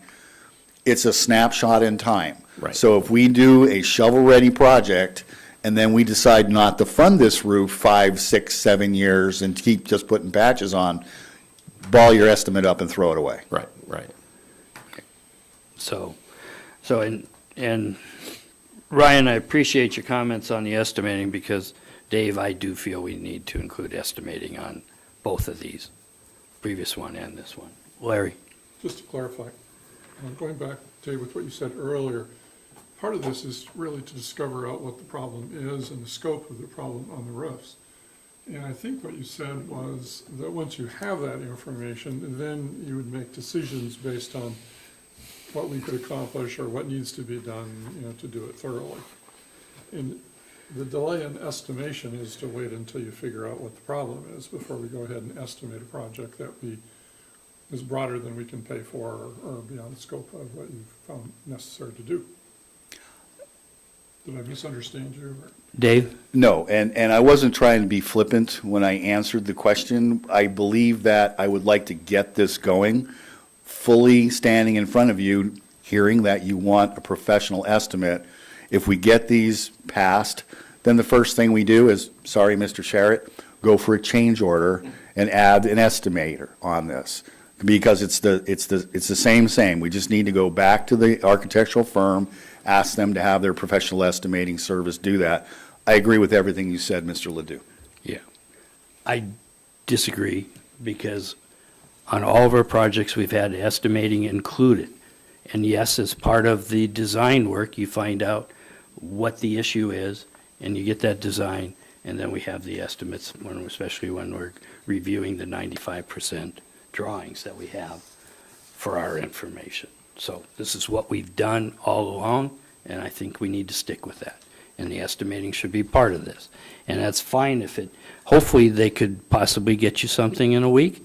If they can't, I don't have a problem with it being postponed.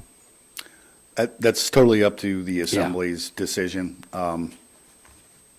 It's just, I just tend to, we have a difference of opinion, and that's the way that's going to stand.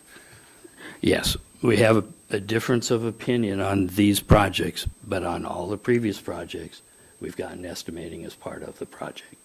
And I think we need to continue with that as an example of good performance, and that's my feeling of being in the construction business.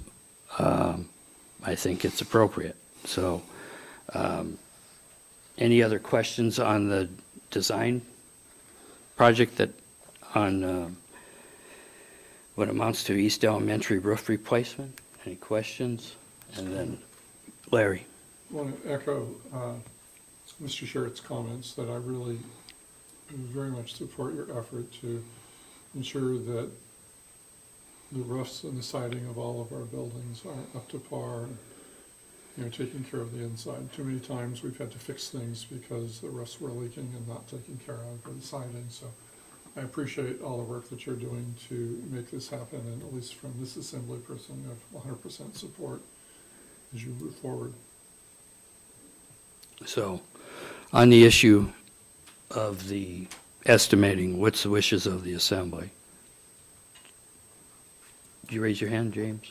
No, I mentioned my eyebrow. Oh, okay. Larry? Yeah, I respectfully disagree with the mayor. I really believe we need to look at the scope of the projects and what they find out, and then decide what we can do, and then you estimate it. If you estimate a project before you've made a decision on what you have the resources or the funds to do, then a year from now, the estimate is worthless and you just wasted a lot of money. I think normally I would agree with you, you would do it, but these are projects that we don't know the scope of them yet, potentially. It's sort of an analysis, first, before we really have something concrete in our hands to do an estimate. So I agree with what you're saying. Normally you would do it, but in this case, there's somewhat an exploratory nature to what's going on with the analysis, and it would seem premature to spend the money on a professional estimate before you know what you're estimating for. Anyway, you asked for a comment, so. Yeah. Well, where I disagree is we're going to be doing these projects because they're roofs. And they're going to be coming forward fairly soon. And I don't feel the issue on the estimate being stale is an issue. I think we need to know, for instance, on East Elementary, we're replacing it all. I think it's clean. I don't think there's any exploratory there whatsoever. So I think it needs to be there. And so that we can figure out where we're going to get the money. You got to have the estimate in order to figure out where you're going to get the money. So if it's included in this, it's going to be there when we finish the design work. If it's not, then you're postponing once again. And on the North Star one, as Dave said, in talking about replacing the whole thing, therefore you estimate that and you have additive deducts or alternates that you can come up with on there. But I think it's very important on the estimating. Dave, you had your hand up. So I have a feeling that we have this misunderstanding going here. I want to try to clear this up. There's omissions on these two particular items. There's no estimate. At 35%, in 3 weeks from now, we can come back to you and say, here's what the cost of the estimate is. I'm simply trying to get these awarded with the intent of, in the future, not too distant future, bringing forward the price to add to this to estimate this. They're not going to start before they're 35 to 65% done on these plans anyway. So I agree with you. There was an omission. I'm trying to move the projects forward. That's simply what I'm trying to do. Ryan, you got your hand up. Yeah, Roger. So I guess for general discussion, it seems to me, and I agree with Mr. Conrad on some of the approach here, but it seems to me that, Dave, are we in some sort of a firm fixed contract with this? And if so, is there a way we can take these unknown projects and put them into a design build type of a project so that it is, it alleviates the unknowns? Two questions there. Number one, yes, we're in a contract, a term contract, and that's why you see these change orders. Number two, I'd be thrilled to death to do design, bid, build contracts, but we need to change the code. Code is not allowed for design, bid, build. Perfect. That is exactly what I needed to know. Thank you very much, Mr. Conrad. Dave, this is design, bid, build. He was talking design, build. This has design, bid, build, but an architectural engineering firm with a separate bid for the actual physical construction. Design, bid, build can also be with a single general contractor and design outfit in one, similar to how we built the long-term care facility. That's exactly it. That's exactly what I'm looking for, that statement. Thank you. And I look at two buildings that we did that way, and we have problems with both, and they're our biggest major buildings. That is the hospital and the KFRC building. And value engineering is the worst thing that's ever been created in my experience, and that has cost this Kodiak Island Borough a tremendous amount in maintenance, and is going to continue to cost us a tremendous amount in maintenance on those buildings. Thank you. Next item, any further discussion on this? Because it sounds, unless anybody wants to go for the estimating on there, it's going to go, they'll bring it forward in the near future on it.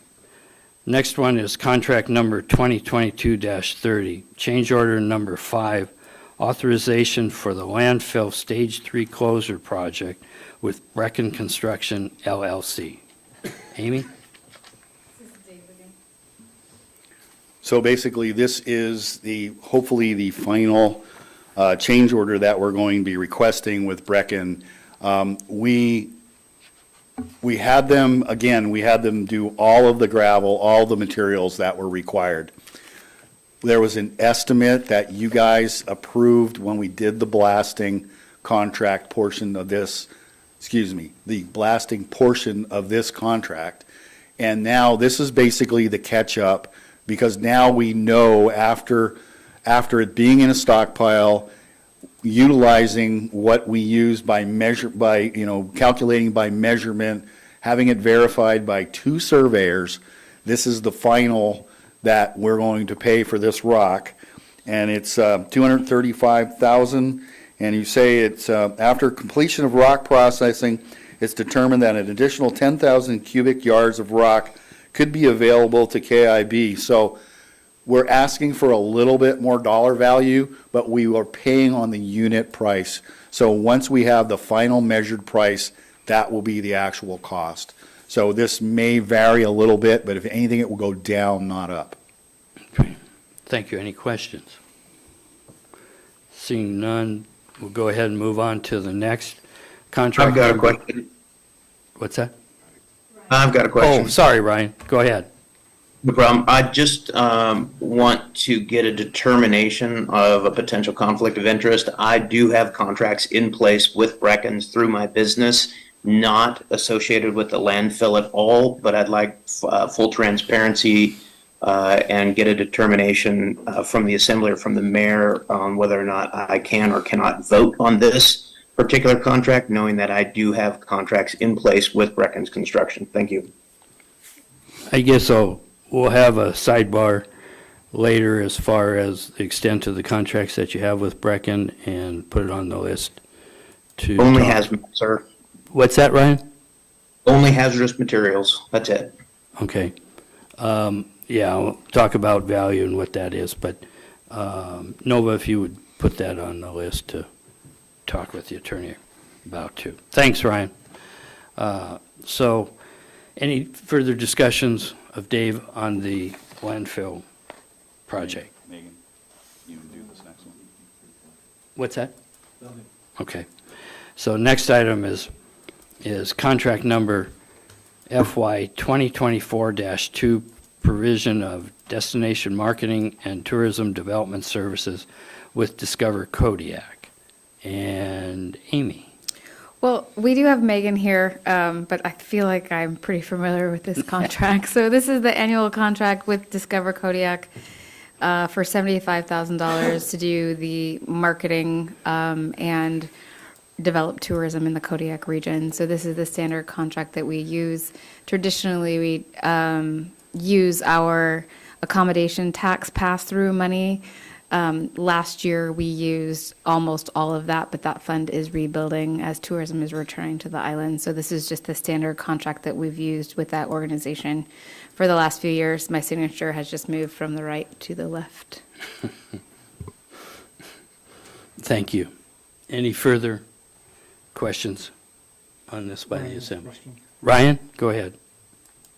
Yeah, so actually, to Amy's point, I actually do not have a problem with this contract. I think from a perception value, I'd like a different Kodiak Island Borough representative signature on this contract is my personal preference.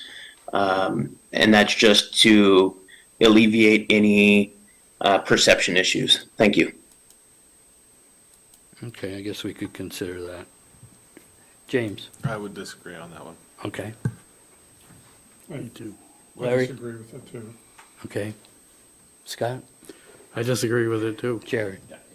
Okay, so, Amy, you'll be allowed to sign, unless it changes next week on there.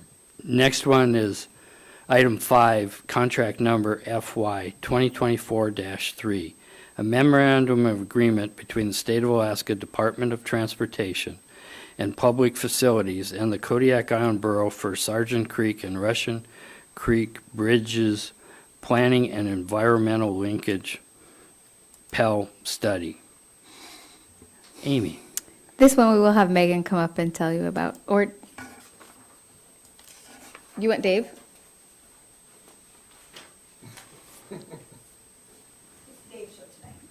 Okay. That's why I Dave. make the big money. So Megan and I worked on this grant along with AML. Their staff helped quite a bit, but this was a grant opportunity that went before us. We identified the difficulties with the flooding and whatnot in the flats that is continuing. This is one of the first grants of this nature that the state of Alaska is actually being involved with as far as here in Kodiak. They're pretty excited. So this is $1.3 million that has been given to the state through the feds for the benefit of the residents of Kodiak, Alaska. Okay. And Dave, the state's going to be in charge of it, or how's that all Yeah, going the to state, work? the state basically runs the thing. We're the recipient of the final product. Typically, when this Pell study is done, it opens the door for the next set of grants and/or loans to the state and the borough for taking care of the items that are identified, the hydrology issues, things of that nature. So there may be the potential for, number one, not only replacing the bridges because they are on the replacement schedule and are have a lower rating, damage type rating, but we also have other grants that could be applied for based on the information and the research that is documented and performed with this grant. Okay, thank you. Is there kind of a progress that they come back as far as to the public and to the borough? There's a whole reporting process that's required with the Pell Grant, and they will be in contact likely with my office and/or with the manager throughout the progression of this particular study. Okay, thank you. Any other questions, comments? We'll go ahead and move on to the next one, which is number 6, contract number FY 2024-5, Memorandum of Agreement between the Kodiak Island Borough and the Kodiak Island Borough School District to redirect money from Main Elementary Roof Project to Tremco Walking Patch Project and North Star Roof and Skylight Replacement Project. Amy? So if you weren't confused by the money and elementary school roofs up to this point, this should do it for you. So Dave will explain the process of the leftover money from Maine and how we are moving it to the North Star project. So in order to do the main project, there was a agreement with the Department of Education. Is your mic still on? Yes, it is. Okay, I wasn't sure. Thank you. Sorry, kind of blew my flow there. Sorry. Effectively, this is money left over from Maine. There's additional monies that the school district have identified that we are going to move. We're going to put into the funding of the design work for the North Star roof and for the skylight. Out of this funds, the school district has requested the $125,000 that we'll enter into the MOA. They are going to hire Tremco through a purchasing agreement that they have the option, and that company will be doing they will be doing a walkthrough and also temporary patching of the other roofs that the school district has identified. So once again, all of this money is going towards envelope. Okay, is part of this going to do some temporary patching on North Star? Hopefully, yes. Okay. Yes, around the library Right. area. Where the leaks are, current Correct. leaks are on there. So, yeah, this was part of the 1.5 million. So the Trimco is 125. I guess on my staff code, there should be 800 remaining in the memorandum agreement. Okay. So we would be able to allocate the remaining $601,210.61 to the future construction on the North Star Elementary School and skylight replacement. And I read that for the public. Dave? Just one other note on here, even though we're kind of moving stuff all around to pay, rob Peter to pay Paul, so to speak, we're going to be $16,755 short with our projection. But that is something that we can fix in the future when we get our costs nailed down a little bit better. This And is that's- strictly a funding mechanism to do this. And that's on the North Star window and siding That's correct. project, That's just to correct. clarify on there. Any other questions or discussion? Scott? The leaks on the North Star roof going into the library have been going on for years. And there were pots and pans in that library when my son was there. And he's now 30 or something like that. Have they exhausted what the holes are? Why is it taking, any idea what's going on? I can't answer the question. I don't work for the school district, and the borough is not exactly the best group for funding projects like this in the past. Okay, thank you. Sorry. Larry? The building started leaking almost immediately as the glass in the frame of the, and what it did, it would come down through the glass and then follow the metal beams. And so the leak would be all the way across the dining commons is where it would come, and then all the way across the library, because it would come down and just spread out that way and leak. And by the way, when the explosion occurred on the hill above Kodiak, above North Star, the rocks hit the parking lot, the whole building, and all the way out in front of the parking lot. It was like 4:15 in the afternoon. Thank you. Any further questions? Seeing none, we'll move on to the, Amy. Okay. I will say a 10-minute break. We'll come back at 5 to 9. 10 minutes. Thank you. 10 minutes, wow. I give you a smoke break outside.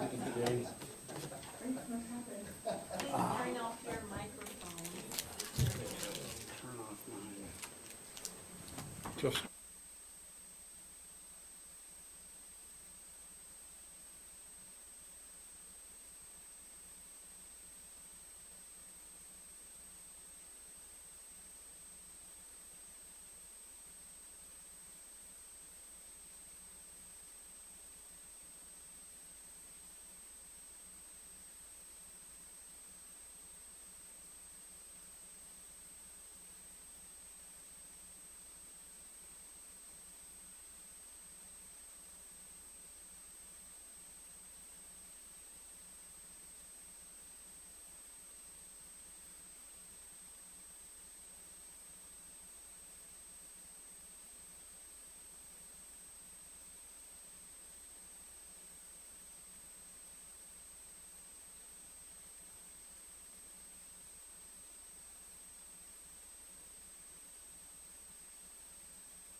Well, this has been very interesting because I get to watch live stream on the YouTube channel. Well, this has been very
Okay, reconvene the work session.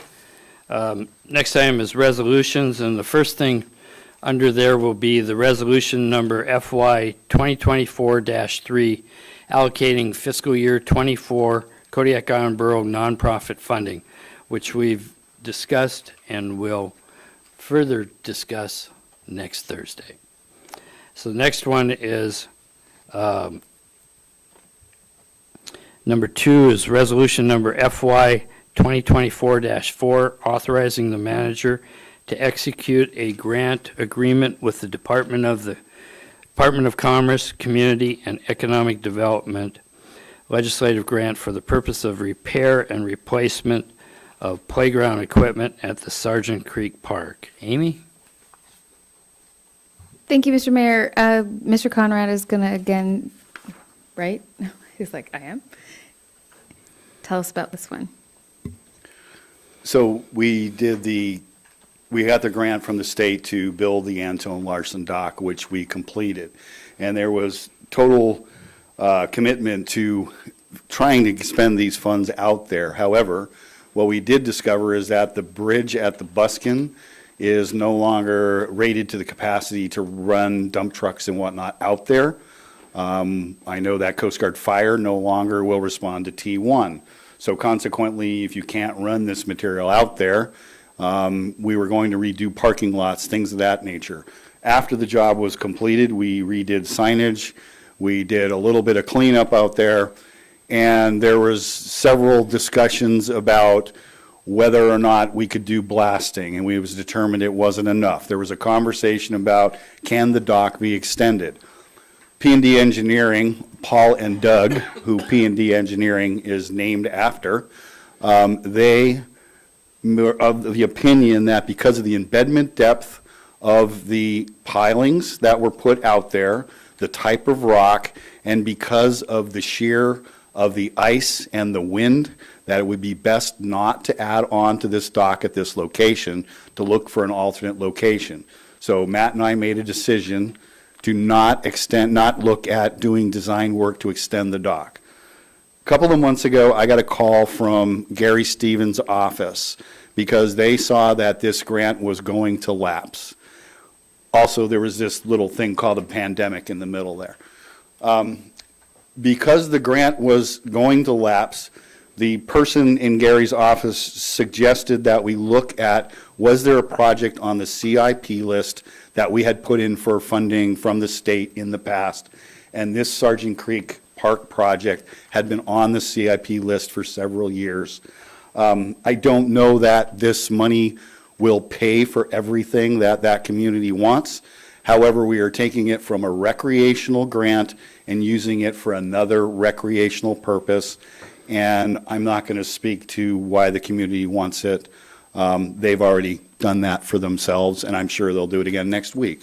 That's pretty much what I have on this. There is no design at this point, because until we have the money and we know what it is, that is when we can go to Playcraft and the other manufacturers to see what the cost is.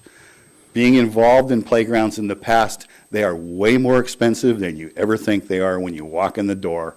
And you better figure about half of your cost is going to be labor unless you're going to rely on volunteerism. Okay. Any questions?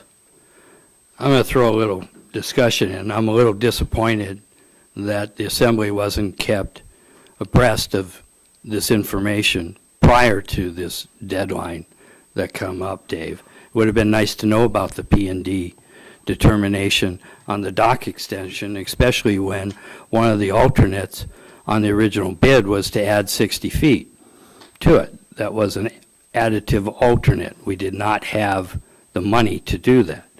There is other stuff to do out there, which is potential design work for an additional ramp for people launching boats and retrieving, and also parking on there. So there is needs out there. But I guess my biggest problem is it did not come back to the Assembly. And it should have been the Assembly deciding long before that deadline date on there. So I'm very disappointed. I've also talked to Gary Stevens. as to what our options are, and he's checking, and that was today, so we'll get additional information next week. Go ahead, Dave. So this was not done in a vacuum, and I did speak with the manager about this before we move forward. So take that for what it's worth. It was not done out of spite. It wasn't done. It was an 11th hour phone call, and we reacted, but I did speak with the manager. Thank you. Any other discussion at this time? It'll be on, Jared. Just one little thing, just the thought of allowing a grant to revert back to the state just physically makes me ill. So if that's where we're at, then plus parks. Ryan? Yeah, thank you. So with that DLG that we were awarded for the dock project, are there restrictions that prohibit us from moving that money around post-audit? I mean, I'm familiar with DLGs in other capacities, and almost always there's a limitation that they can come back and audit the expenditures within a 5 or 7 year period, and if they're found not to be in cohesion with the purpose of them, that we would have to repay all of them. So do you know of anything that would come back in an audit that would force the borough to then repay the full DLG? Dave? So this has already gone through, I believe it's DOT, I believe is where the money came through, or whatever state agency, this has gone through and been granted that we are allowed to move this money. It's up to the decision of the assembly as to whether they choose to do that or not. And I don't believe, with that permission, there'll be no repayment. We simply will actually have a new agreement with the state, and we'll have to do the grant reporting till we expend all the funds associated with this. Thank you. Any other questions or discussion? Okay, we'll move on to the next one, which is ordinances for introduction.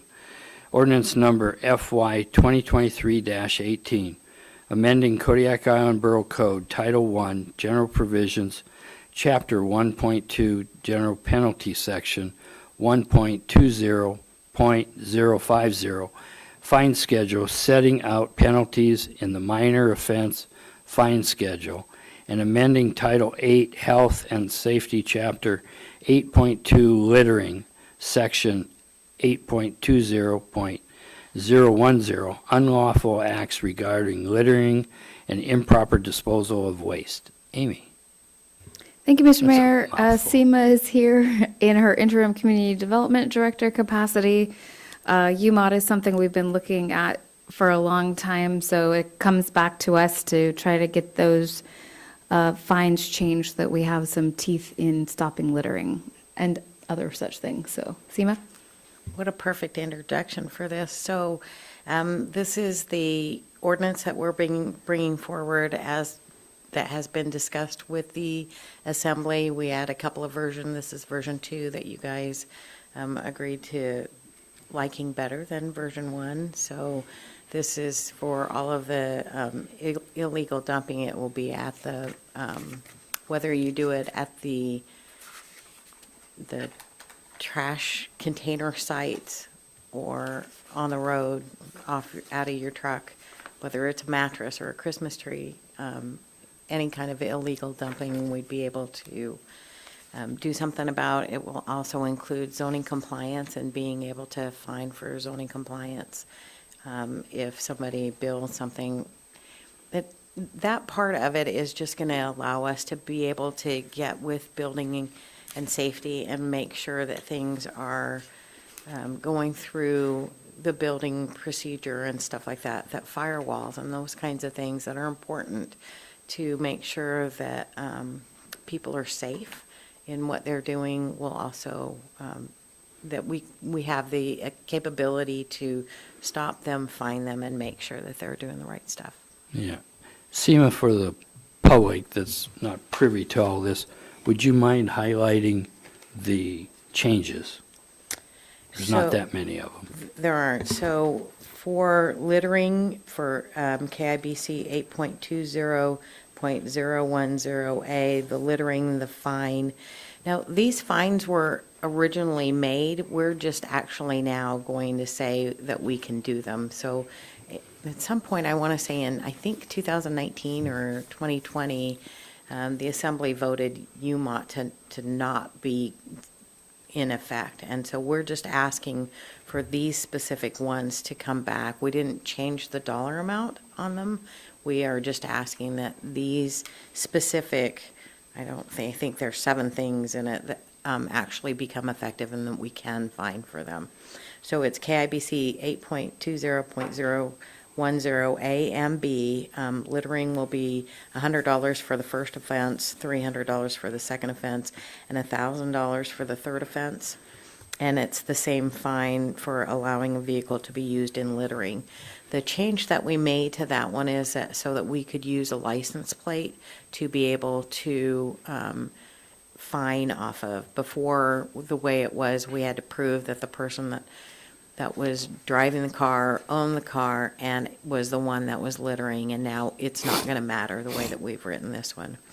And then, I'm sorry, 8.20.010C also allowing a vehicle to be used in improper disposal of solid waste at a borough waste site, which is where it will include at a dumpster site. You can't just throw off the mattress. What you put in, or what you dump at the dumpster sites actually has to fit in the dumpster, and you have to put it in there.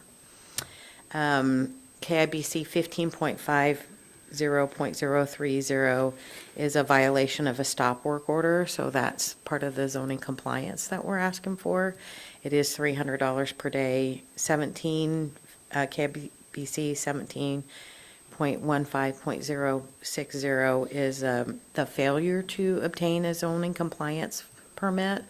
Right now, if we catch someone to come in and they pay double the fee, so for most parties, it's a $30 fee for zoning compliance.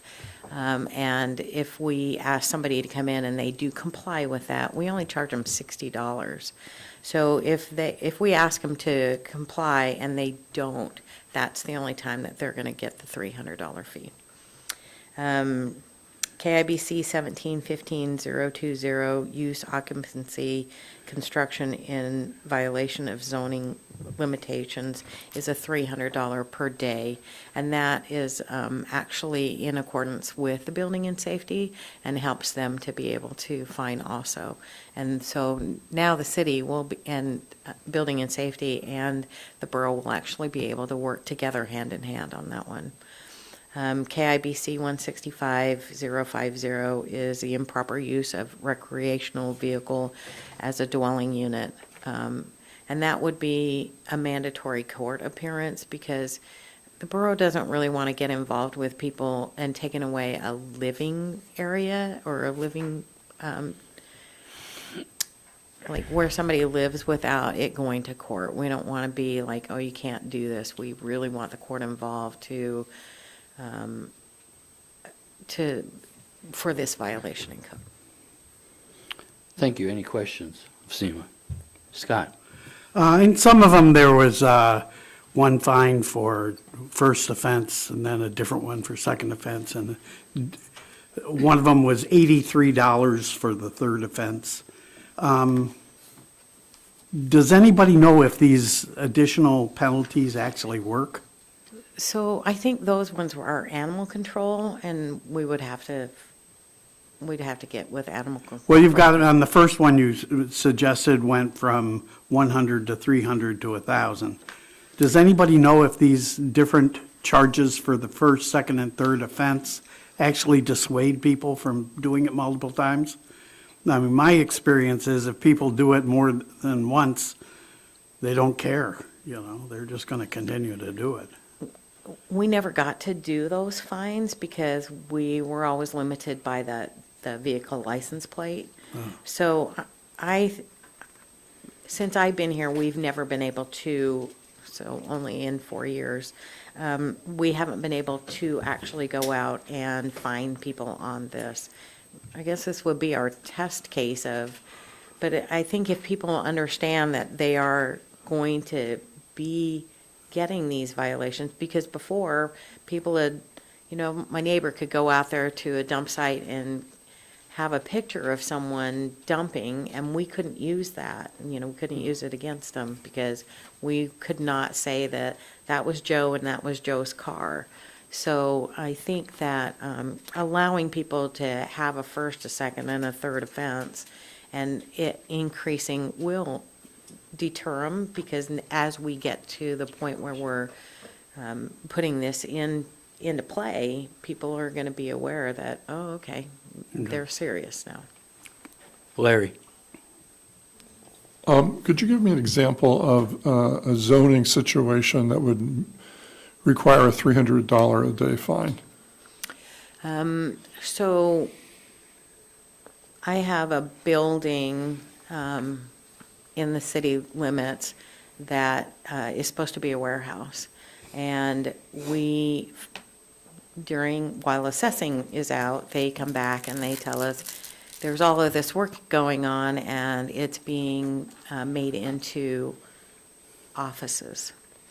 There was no zoning compliance pulled, not saying that it's not allowed to do that, but because there was no zoning compliance and there was no building permit done, now this person at $300 a day would be fined. If they didn't come in, we would go in there and say, you need to go and pull a zoning compliance and a building permit to do this. The person that actually had that never came in. Still to this day is renting those offices out, and there's nothing that we can do about it. All that we can do that now is go, gosh, I hope that the building doesn't burn down, because we can't say that. There's no inspection by building and safety. We don't know if fire code was met. We don't know if the sprinkling stuff was met. I mean, all of that interior work that was done, we couldn't find. So when they didn't come in for a zoning compliance or that building permit, they just laughed at us and walked away. Okay, thank you. Yeah. Any further questions for Seema? Seeing none, I'll move on to, thank you, Seema. Next is other items. One, declaring the retail business representative seat vacant on the Solid Waste Advisory Board. That's Mr. Robert Williams.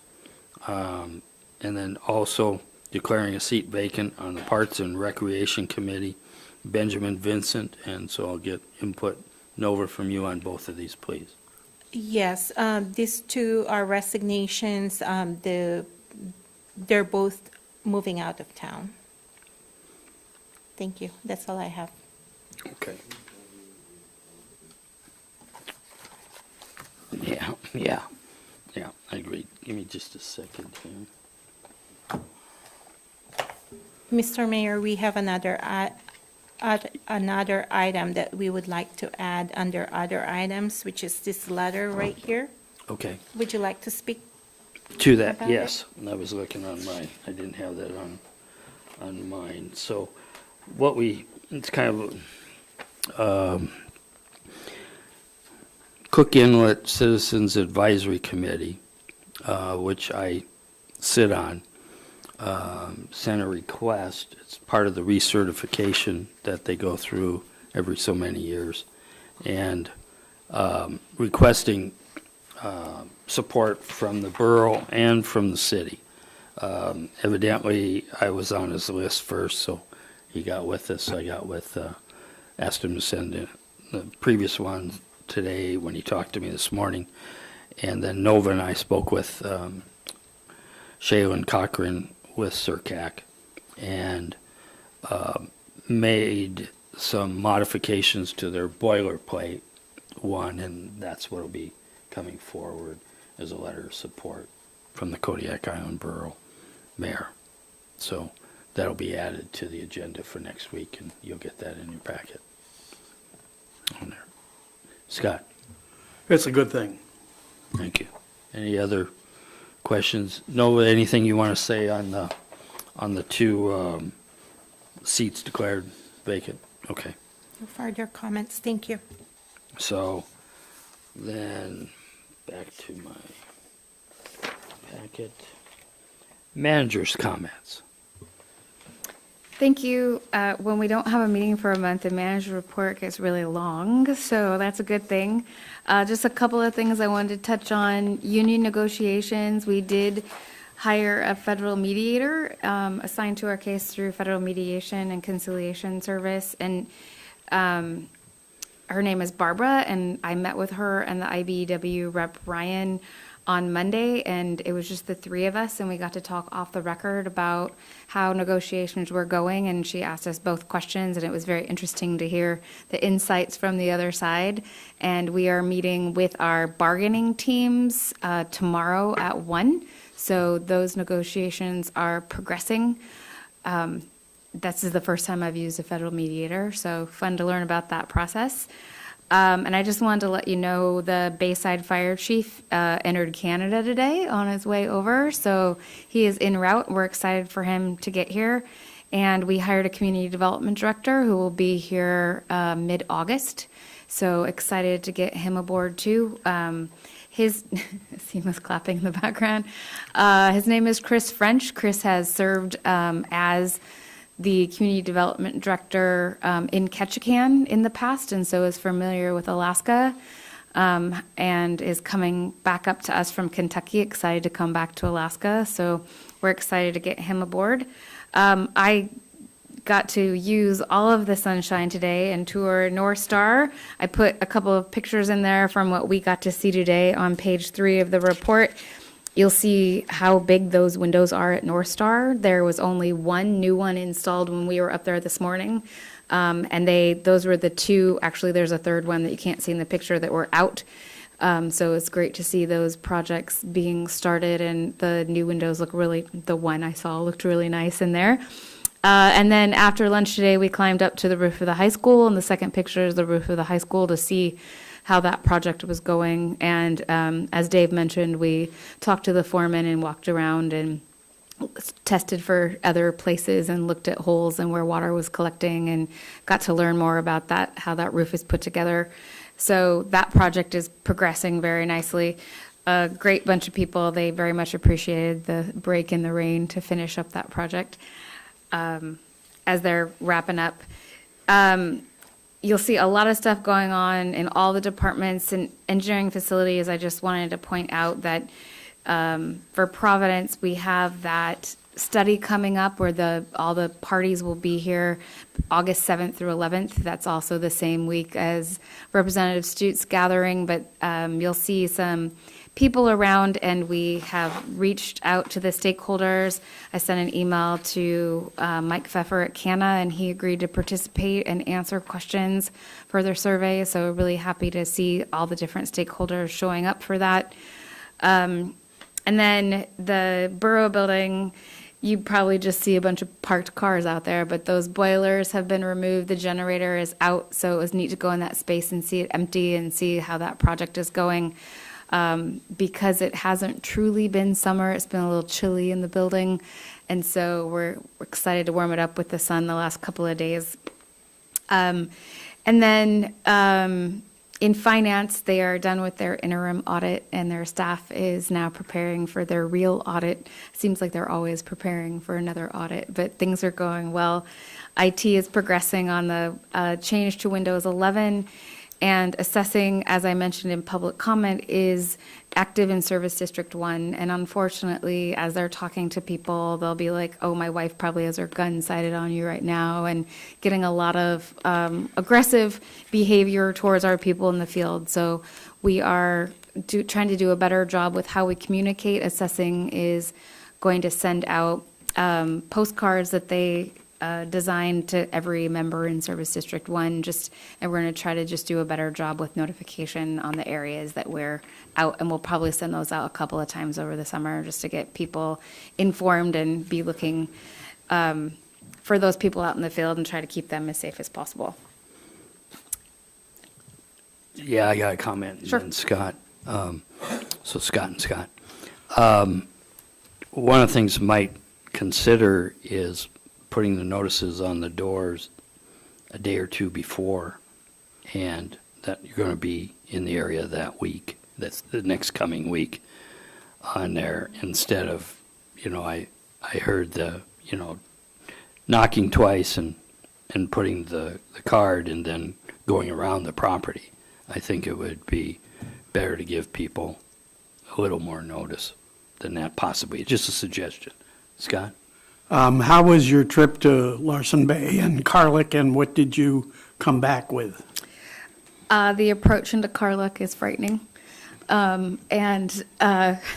had Can be. We had people meet us and take us around, and we got to tour the school and meet some of the folks in the village. And if you've been to Carlick, you find out that the tour does not take long, but got to see the condition of the school, find out about how their heat works and that we can control it remotely from over on our side. And they always have water running and, just all the little different stuff. They have definitely utilized that school for their safety stuff and their like MRE type foods. There is more coffee mate creamer in that school than I've seen in one place ever in my lifetime. It's impressive.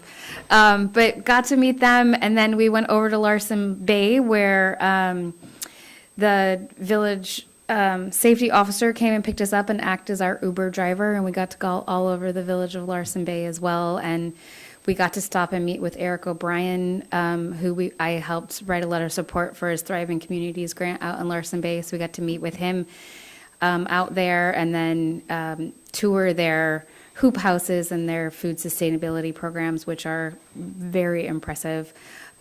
We found out why the electric bills in Larson Bay are so expensive, because they have their hydroponics and their grow cabinets inside the school.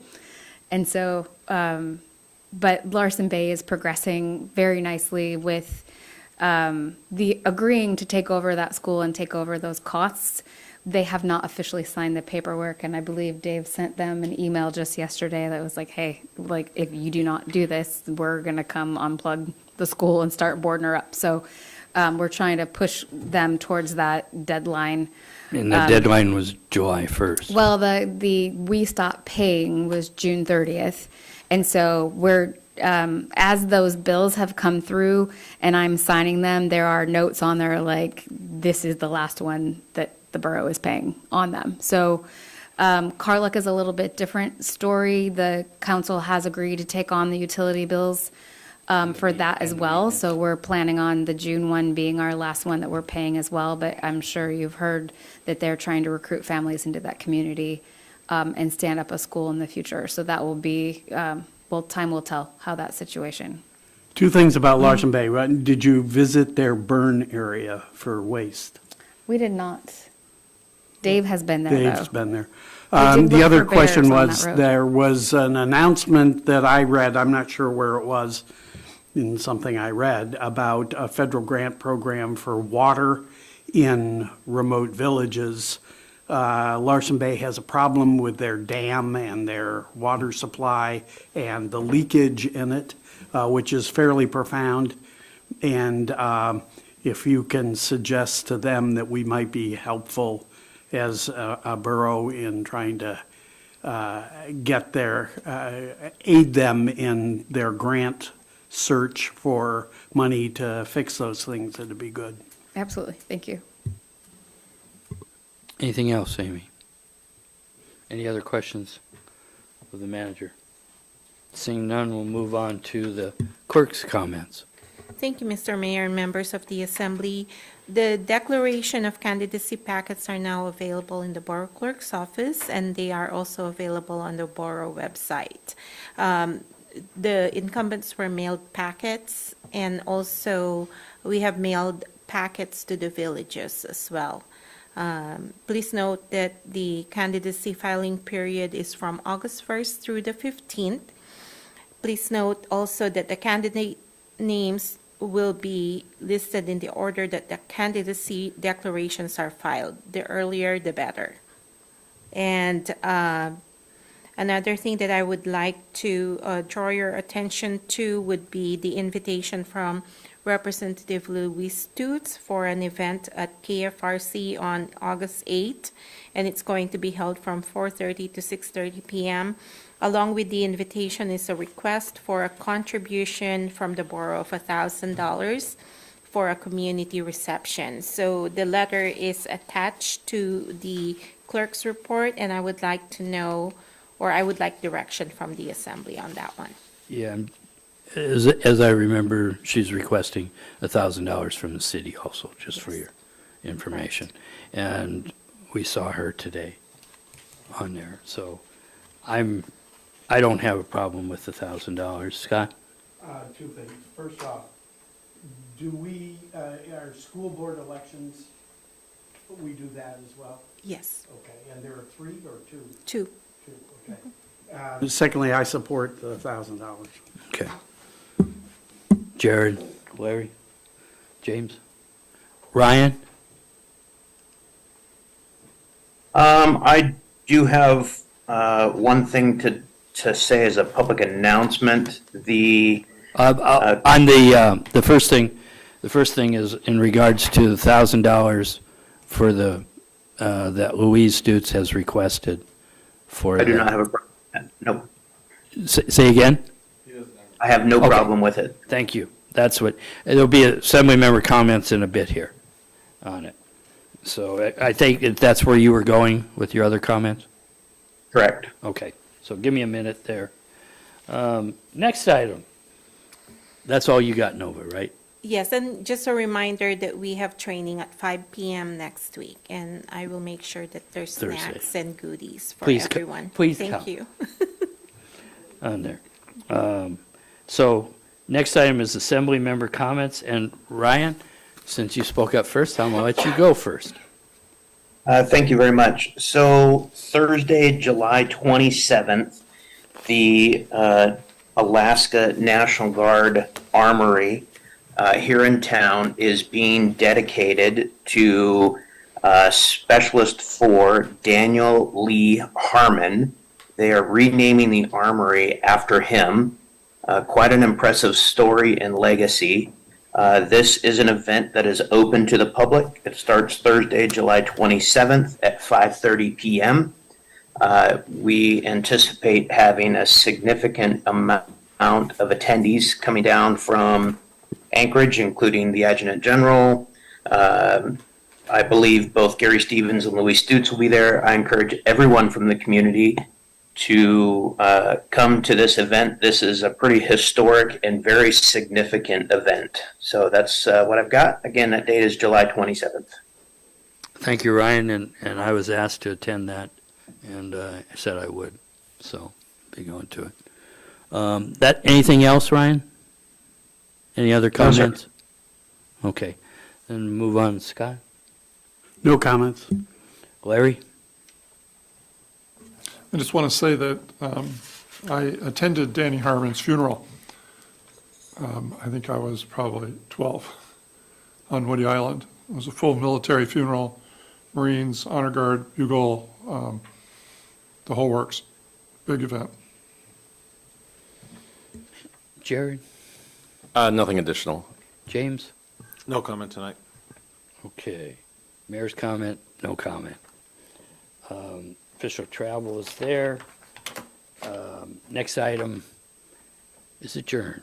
We are adjourned at 9:28. Thanks, Ryan. See you next week. Thank you. Bye. What's that, Larry? My wife's out of town, so when I go home.